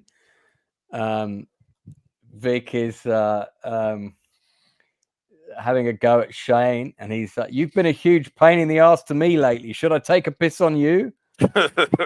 In retort to Shane saying he was being a pain in the ass. I thought it was a great comeback, really funny. I mean, I also really liked the scene where the psychic lady says to Dutch, you're wasting your time with that woman, and Claudette's like looking at Dutch, and she knows exactly what she's talking about. She knows he's talking about Danny, and Claudette's like, yeah, see, she's got you nailed, Dutch. Which is pretty funny to have somebody like reading him. So yeah, that's I like that scene. Whether it's my favorite or not, I don't know. There's there's some great ones with Gilroy and Acevedo. The one with Dina and Acevedo is really good. Yeah, we're really spoilt for choice. The one with Danny and Acevedo, where Danny wants she wants Julian, doesn't really want to be paired up with Julian anymore. That's a good scene. Vic with Gilroy is a good scene. I mean, we're spoilt for choice here in terms of great episode. The Shane autism scene. He's talking, I've got a retarded cousin. That's a great scene. And Vic's trying to sort of like, it's a serious condition. It's not a mental health thing. And he's trying to, because he knows he's talking about his son, but he doesn't want to tell him. So, I mean, I think I'm probably going to have to go though with, probably the scene with Dina and Acevedo, I think, because it tells us so much about Acevedo, and it also, Dina's just such a manipulative little shit. She tries everything. The things I could get away with if I was banging a captain, Yeah. Oh God. Yeah, so I'm gonna give it there. But I didn't tell you my standout actor. I let all of you say first, and so I just realised I forgot. My standout actor for this episode is Dee Freeman, who does the speech at the beginning, because I really love that scene and I love that speech, and she really gave it 2,000%. So this is the first time I'm giving a guest actor my actor of the week. And you can pick the guest actors if you want. I mean, it's so hard on the Shield because everybody's so brilliant, but that speech really spoke to me, especially now. It's just felt so relevant. And, so would you have made her pick up those pencils, or would you would have done it for her then? I would have sharpened her pencils, man, and then taken her out for dinner. Yeah. So okay. But yeah, I really love that scene. Isn't the scene a bit expositional? It is a little bit, but do you know what? She sells it. I felt that the emotion, you could believe that somebody would snap like that and have that kind of rant, especially with everything that's, I mean, I could see somebody doing that in a shop right now, going, "Why is the world so bad?" You know, it's because it's I mean, I haven't put on the news for the last 2 days. I dread to think what's happening out there. You know, how close are we getting to pressing the button? You know what I mean? So Not close enough. Because there's always someone running a racket. Yeah. Northern, your favorite scene and line? Oh, favorite line? It's probably when Vic confronts the Latino kind of activist guy, and he says, "Next time you want to talk, replace your megaphone with a badge." Because this guy's he's just trying to paint this whole Latin victimization on him, and he's got this total political bias, and Vic is just calling him out on his bullshit, and he's just not having it. Yeah, Miguel Perez is we didn't give him a shout. He's great in that role. Yeah, you know, sort of perfect. We see a lot of these characters in the Shield. These kind of fly-by-night people grabbing for political kudos and using whatever event they can to put themselves in the public domain as heroes, while everybody else has to do the dirty work that gets them the praise. You know. Yeah. But anything else, Northern? I did also like the moment where Connie gives another case to Dutch just because, just to get him out of this, this pit he's dug himself in with Sally. You know, he's trying to help him get his brain back in gear, so maybe he can take a little break and then try and get himself sorted out, so he can focus on solving the case to find out if there's anything he's missed. Because sometimes when you do something for a long time, it will take its toll on you, and you do need a break. Yeah. I did kind like of that. That's backfired a a bit call. though, didn't it?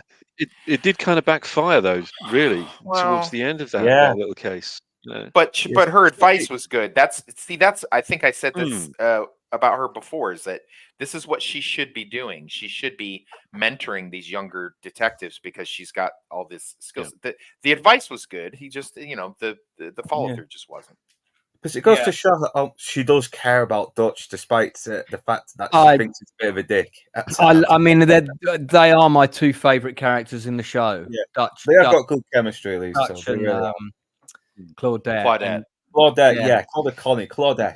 And it's kind of funny because at one point I found myself wanting them to like fall in love with each other. I'm glad they didn't take it that direction. I'm talking like season 5, you know, I'm not talking now, but I did find myself towards the end thinking, maybe they'll end up together, but they're so different, but could that work? And I think, the time that you realize that wouldn't have worked is the Hungry Like a Wolf episode. We'll get, I think, spoiler. Yeah, spoiler. Yeah, we'll get there. The girl that's in that episode, who does the scene with Dutch in the car, she's a life coach, and I've spoken to her on camera, so I might be able to get her to come on. So we'll see. But yeah, okay, so Darth, favorite line moment? Okay. Just to set it up a little bit, I'm gonna refer back to what I said about Carlos' character and the jousting between him and Vic. So Vic goes onto the scene, and he sees this Latino cop hugging the gangsters, the gangbangers, and right away he's, what the hell is this? So they have that adversarial relationship right from the start, and and the Carlos says, "Hey, what are you doing roughing these guys up? I know these guys. They trust me." Yeah, right. And then later on, in the next exchange, when what the whole thing about Wet Willie, or the worst gangster name I ever heard, by the way, went nowhere. And then they met with Carlos again. He says, "This time you can follow my taillights." Right. So no love there, and that's what culminates in the best scene and the best line in the episode for me. And that was when Carlos and Vic again meet, this time at the station house, and Vic says, "And you don't get answers from people by passing around hugs." And Carlos says, "You don't get them by pissing on people either." Which can have more than one meaning. With Shane, they're having a pissing contest, these two, the whole way through the episode. It's such good quality writing that you establish this character, this guest character, really quickly. He's very quickly established the conflict between him and Vic. Very quickly established. They go through bumps, but eventually, by the end of the episode, they have a respect for each other. They've cooperated, and in fact, you know, he's the one who snaps, and Vic kind of saves him in a way. It's a really good narrative arc to put into a 45-minute, 50-minute show. Really good writing, and that's not the only thing that's in this episode. Yeah, and I'm really disappointed that they didn't bring him back either. Yeah, that's yeah, they didn't, did they? I was trying to remember, but I know you've rewatched the whole thing recently. You're right, they didn't bring him back, which is a shame. I think he should have come back. I was waiting for it too. Inside Man, who's 5 seconds behind us on the microphone. Well, I was going to say that I mean I do like the any scene where Vic starts to, he's diffused, if you like. So I think when he's reading the book in the car and Shane happens to mention about the book, and instantly we see his vulnerability, that kind of that whole kind of settling down of his character, and we know where his emotions lie. I'd just like to see anything where we start to see his emotions, as opposed to this this character that's always quite explosive. Yeah. So it's almost like it, mention his son and he's instantly disarmed. Anything to do with his son, and it disarms him completely. And I like to see that vulnerability. Yeah. So I think that scene I think it's really that, I love that scene. Great stuff. Tox. So favorite scene is actually the psychic. I like her, and it started this started this trend of me spotting a spoiler with a show or a movie that my second wife and I would watch, and I would have to start writing it down because she would swear some way that I cheated and knew something. She was like, and then once she realized I didn't, that I just sussed it out, she was like, well, just write it down, don't spoil it for me. She's like, I'm sick of you doing that with twists. So do you also do this with your fifth wife as well, or no, I only had the two. So yeah, they didn't. If you have eagle eyes in this one, you'll see the stuff that they have brought down that they originally had because of the flood. They brought it back down to the what's called the day room or the pen. Yeah. And so all of the information about the serial killer stuff is still up on that board, and the lady sussed it out and read it and then used it in order to get to Dutch. And as far as him being in love with a woman who's not going to love him back, I mean, a blind person could have called that. Of course he's in love with somebody that's doesn't love him back. I mean, that was such an easy read, and she played him. And as smart as Dutch thinks that he is, he let her play him just because he was sad. And so I really like that. I like that a lot. And I'm glad you brought up her CV and stuff she's done, because I'm definitely going to look to see if I can spot her in more stuff. And as far as dialogue, I love every single ounce of dialogue between Kimberly McCullough and Benito. Martinez. Yeah, Martinez. Great scene. It's so good. They crackle. God, I wanted so much more of that between them. Or her and anybody really. And I like what your idea too. But man, that was such good. Imagine the stuff I could get away with if I was screwing a captain. Like, that's so good. I love it. He has better willpower than me. I could tell you that. Yeah. Well, it's time to round it up and give our ratings out of 10. This episode's a 10 for me. Straight off the bat, I really love the dialogue. I love the acting. I love the guest characters. The guest actors are especially good in this episode. There's lots of seeds sown for the future. Those of us that have seen the whole thing 6 times, in my case, this is my 7th time watching The Shield the whole way through. Lots of seeds sown in this episode. Very subtle stuff. And of course, at the time of writing, they wouldn't have known if they were going to get a second season.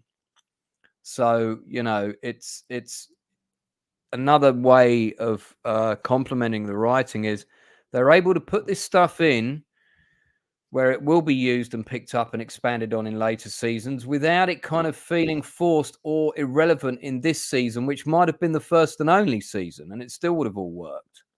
So again, that's good writing right there. So yeah, 10 out of 10 for me off the bat.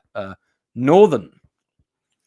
Yeah, I give it a nice little 9.5. It's I can't really find much flaws with it, but well, if you can't find any flaws, can you up that to 9.7? Or all right. I'll give it to a 10 because it does expand a little bit more on the plot threads that are going around. The fact that IAD is now on Vic Mackey's ass now, and the walls are starting to close in on him a little bit, forcing him to find another way around it.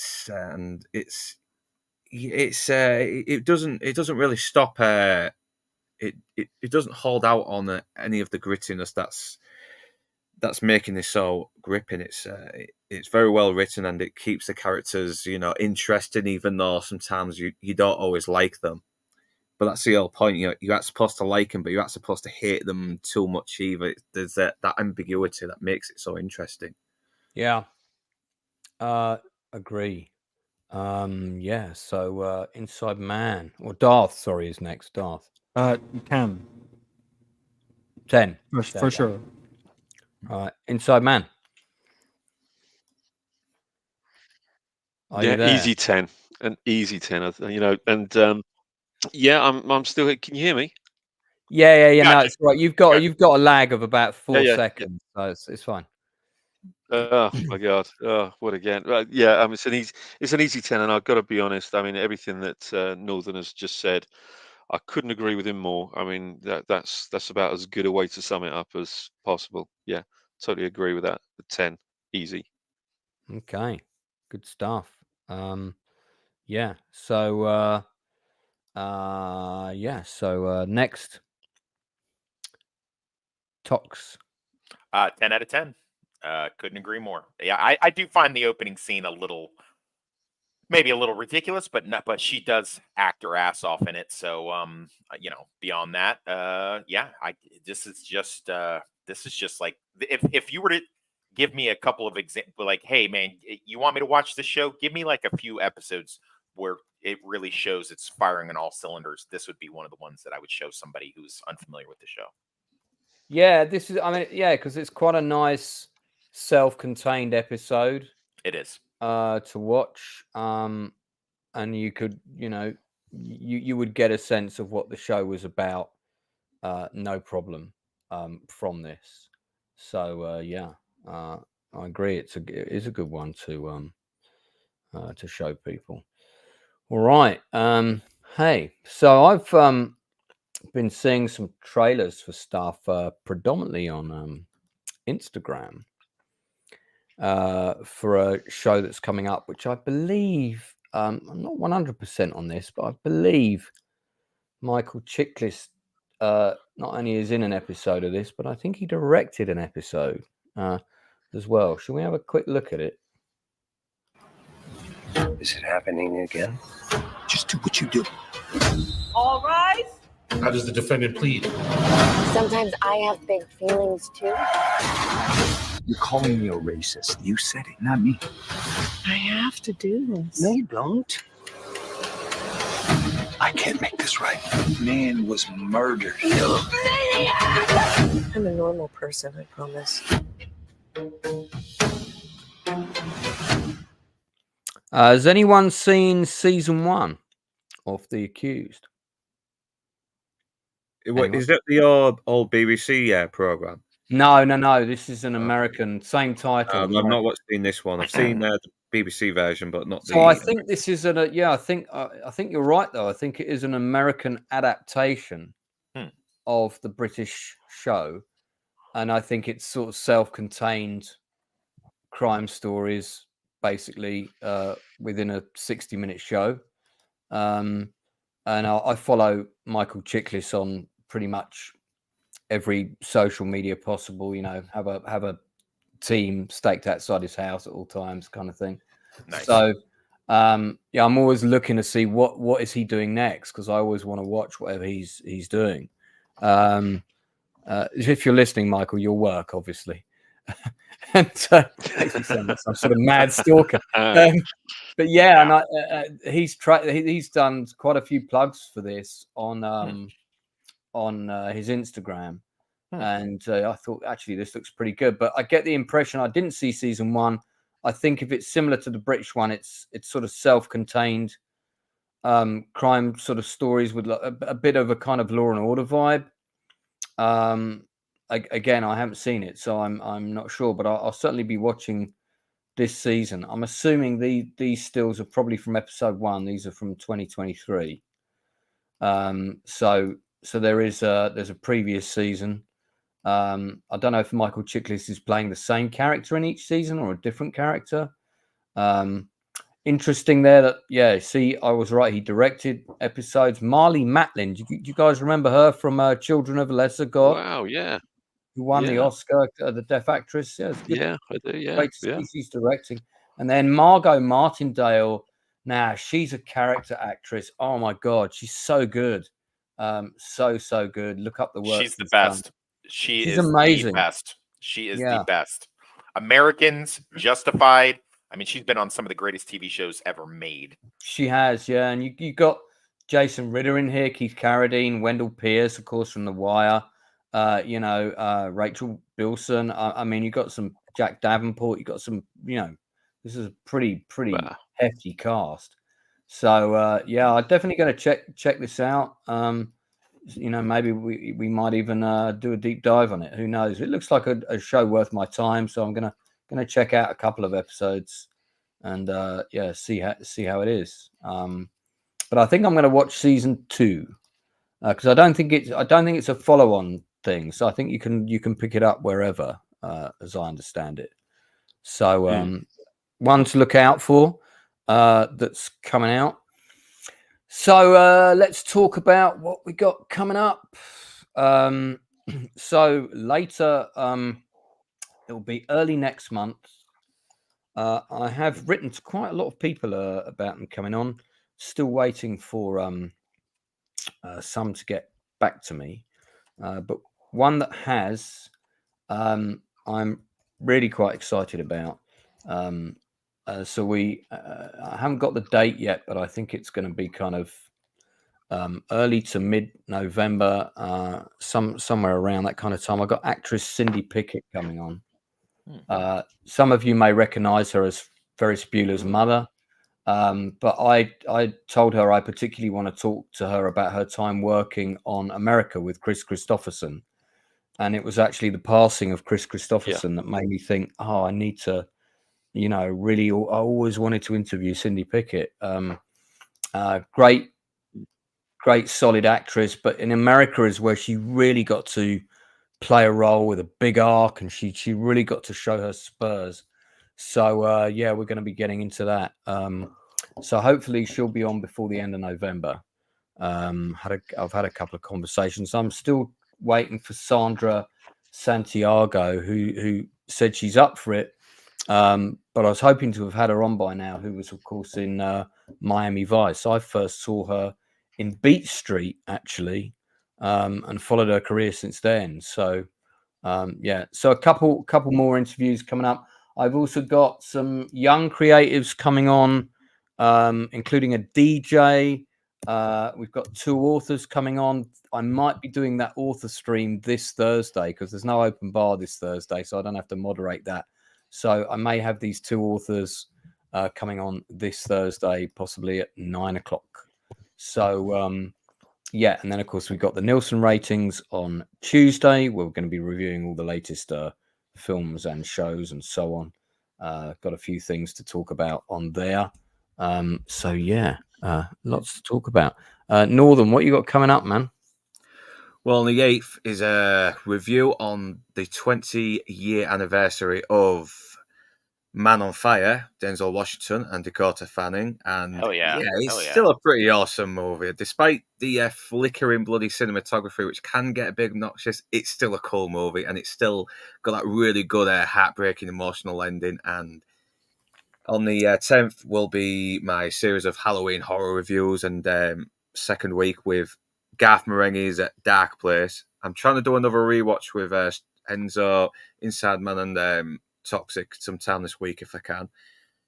And yeah, and it's mostly just a bunch of horrors. And on Friday I'll be doing the League of the Retro Spider-Man Bastards with Inside Man, Critical, and Fan Dad, and we'll be talking about the Texas Chainsaw Massacre, the original classic. Oh right, the original. God, the original one. The one that's got the really annoying guy in the wheelchair who you just can't wait to die. Yeah. And that was like deliberate on the part of the director. He just kind of like kept goading him, saying, "No, you got, to make him as annoying as possible." That film is the first one is really kind of quite disturbing. Yeah. I mean, you never look at meat hooks again the same way after you've seen that film. Yeah. It was inspired by real killers like Ed Gein, though, wasn't it? Who kind of did this kind of thing? I don't think the crimes of Ed Gein came to light until after that film was made, though. Was it? No. It was in the 40s or 50s, wasn't it? Ed Gein. Was he? I thought his crimes like came to light like really late. But I mean, because Psycho was also based on Ed Gein as well, and obviously Silence of the Lambs was another one that was based on Ed Gein. Oh, So you're there right. have been Yeah, a few...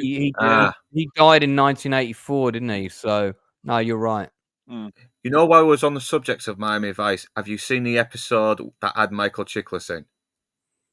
There's an episode of Miami Vice with Michael Chiklis in it. Yes, there is. It's season 5. It's the episode where they're after this art thing, and Michael Chiklis is really, really sort of artsy and foppish in this one.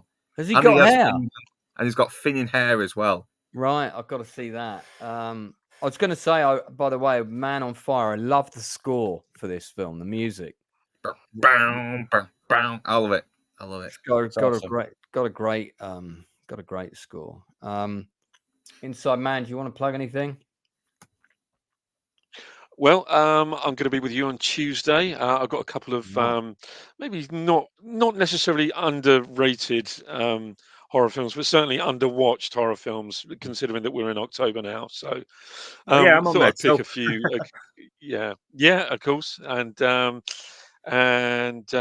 obviously Friday, Texas Chainsaw Massacre. With Retro Spider-Man Bastards, and I can't wait for that one. I got to be honest with you, absolutely, really, really looking forward to that one so much, as it's my absolute favorite Thursday horror I'll be movie. doing the Penguin episode review as well. If you want to pop on for that, same thing for Lance, Darth. Yeah, I am enjoying the Penguin. It's a really good show. I mean, just can't praise Colin Farrell enough, really. And obviously Toxic's going to be there. So if any of you lot want to jump on, let me know. Okay, mate. Thank you. Tox, you got anything you want to plug? Yeah, I got a travel log going on for my little North Carolina adventure of what I've done, and if you go to my channel, you can see it's all in shorts, like 60-second shorts. A little, if you're interested in what mid-America down to the south looks like, you'll get to see that in little quick clips and what I had to go through. I'm going to be doing an entire video on it, discussing it at some point, of all the horrors that I saw in the last week or so. And then I'm also get greenlit to go ahead and talk about Snouts, which is a screenplay written by Chuck Arndt and his partner, who I'm not sure if I'm allowed to speak on yet, but Lance has given me some guidance on this, and I'll be creating a novelization of the screenplay. Yeah, to help get this thing off the ground. Talking of which, I did my first live stream. People have actually been requesting, could you do a live stream where you talk about your writing process? And I was like, yeah, actually, why not? And I did one when I was working one afternoon. I decided I've got a chapter that I'm pretty happy with. Let's go through it online. And I sort of went through it top to tail, broke it all down, reading it out loud, saying, okay, this bit could be better, this bit could be stronger, that kind of stuff. And also used Angela, my trusty AI assistant, to occasionally help me reword sentences. Angela. Darth's favorite pal. So yeah. Real quick, Lance, would you consider yourself to be a plotter or a pantser? Oh, I'll do both depending on the Do you? project. I've done both. I'm Okay. more of a plotter, but yeah, I've done both. But if people want to see that, I just talk through. I mean, this is not a traditional novel. It's it's the film journey one. It's about 100 films I've seen, who I saw them with, that kind of thing on the channel. That it's that one there with the Odeon logo, because I think that picture is going to be on the front of the book. So yeah, and I also talk people through using Vellum software for writing novels. If you've got a Mac, it's the absolute, it's the best for writing a book. So and there might only be 5 minutes of that stream that's relevant to somebody, but I covered quite a bit. So yeah, I'm sure. What's the difference? What's the difference between a plotter and a planter? Tox, you want to take that? Yeah. So, if you have a pantser, that's someone that just basically sits down and as the term says, flies by the seat of their pants. They make it up as they go. They just kind of follow where the story leads. That's somebody you'd know for that. That'd be Stephen King. For that, you got to have a lot of talent or either a lot of hubris to not have your stuff plotted out. Or sometimes you get the muse takes you and you just follow it where it goes. But Stephen King would probably be one of the most famous pantsers in the vernacular. And then a plotter would be exactly what you think it would be: somebody that has dialogue, cue cards, maybe a dry erase board. They write out an outline. They have a list of characters, what the characters will say, maybe biographies on the characters. Like that, a famous plotter would be Will Jordan, aka Critical Drinker, would be someone you could define as a plotter. I myself am very much a plotter. It's I might have moments of inspiration, but but when I do, I still plot them, because I keep a notebook by the bed, and if something inspires me, I'll just write it down and then attribute it to one of the characters later on, if it's something that's usable. And if it's not, then I put it in one of my journals that I'll use for another project at another time. Well, yeah, I would consider myself primarily a plotter as well, but I've noticed that during the writing process, my biggest weakness is probably dialogue between characters that I have. What exactly is it that they say to each other? And sometimes during the process of writing this out, it occurs to me, oh wait, I could actually connect this way. Sure.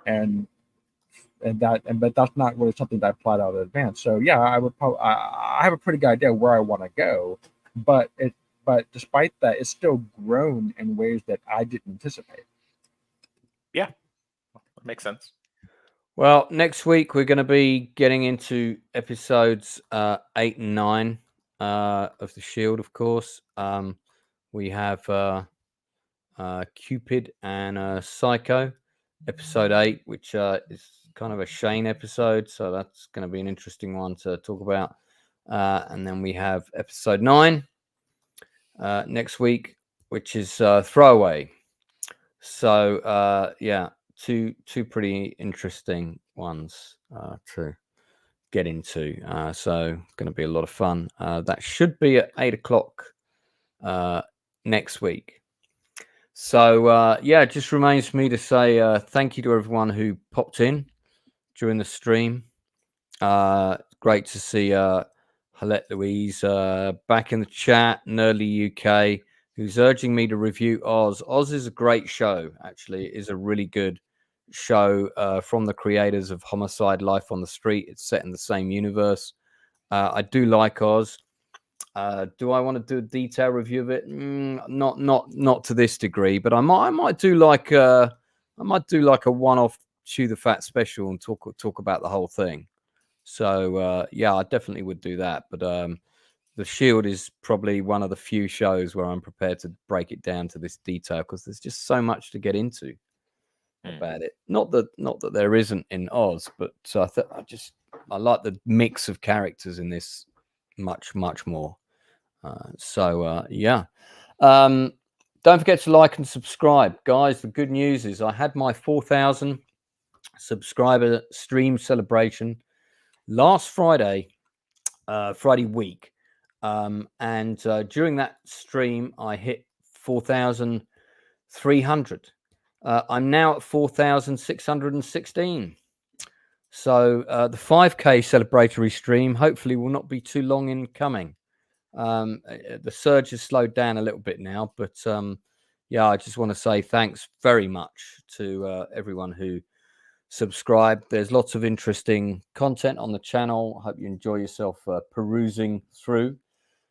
If you ever got a question about anything, I try and respond to most comments and questions. Also, if you don't forget, I'm going to say this at the end of every stream now. If you are a creative and you've got a project, a film project, or you're making a comic book, or you've got a board game on Kickstarter, you want to come in and give it an extra plug, get in touch with me, send me the links. I will have a look at that stuff.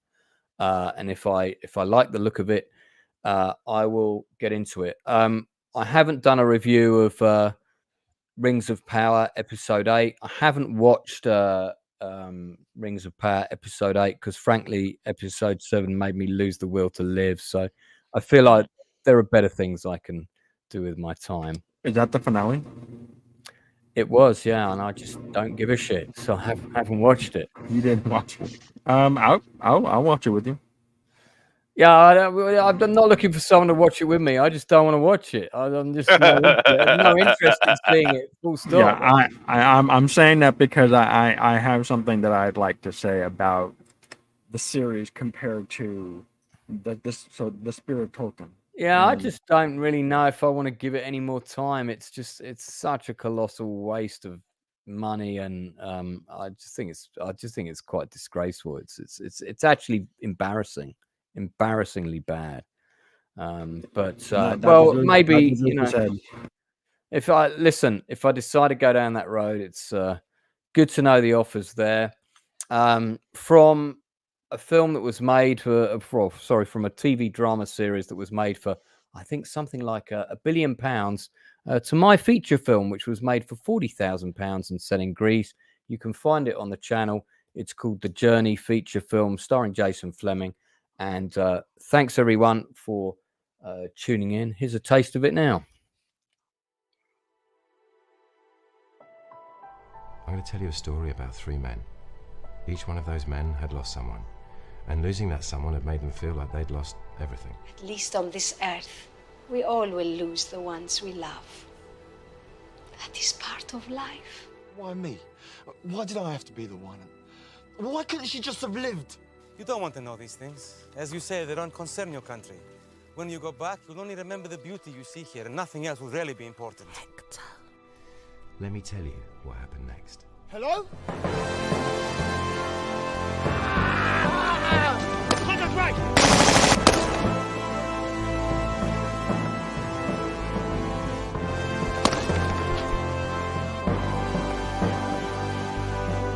Get away from me! This is my decision. My time to go.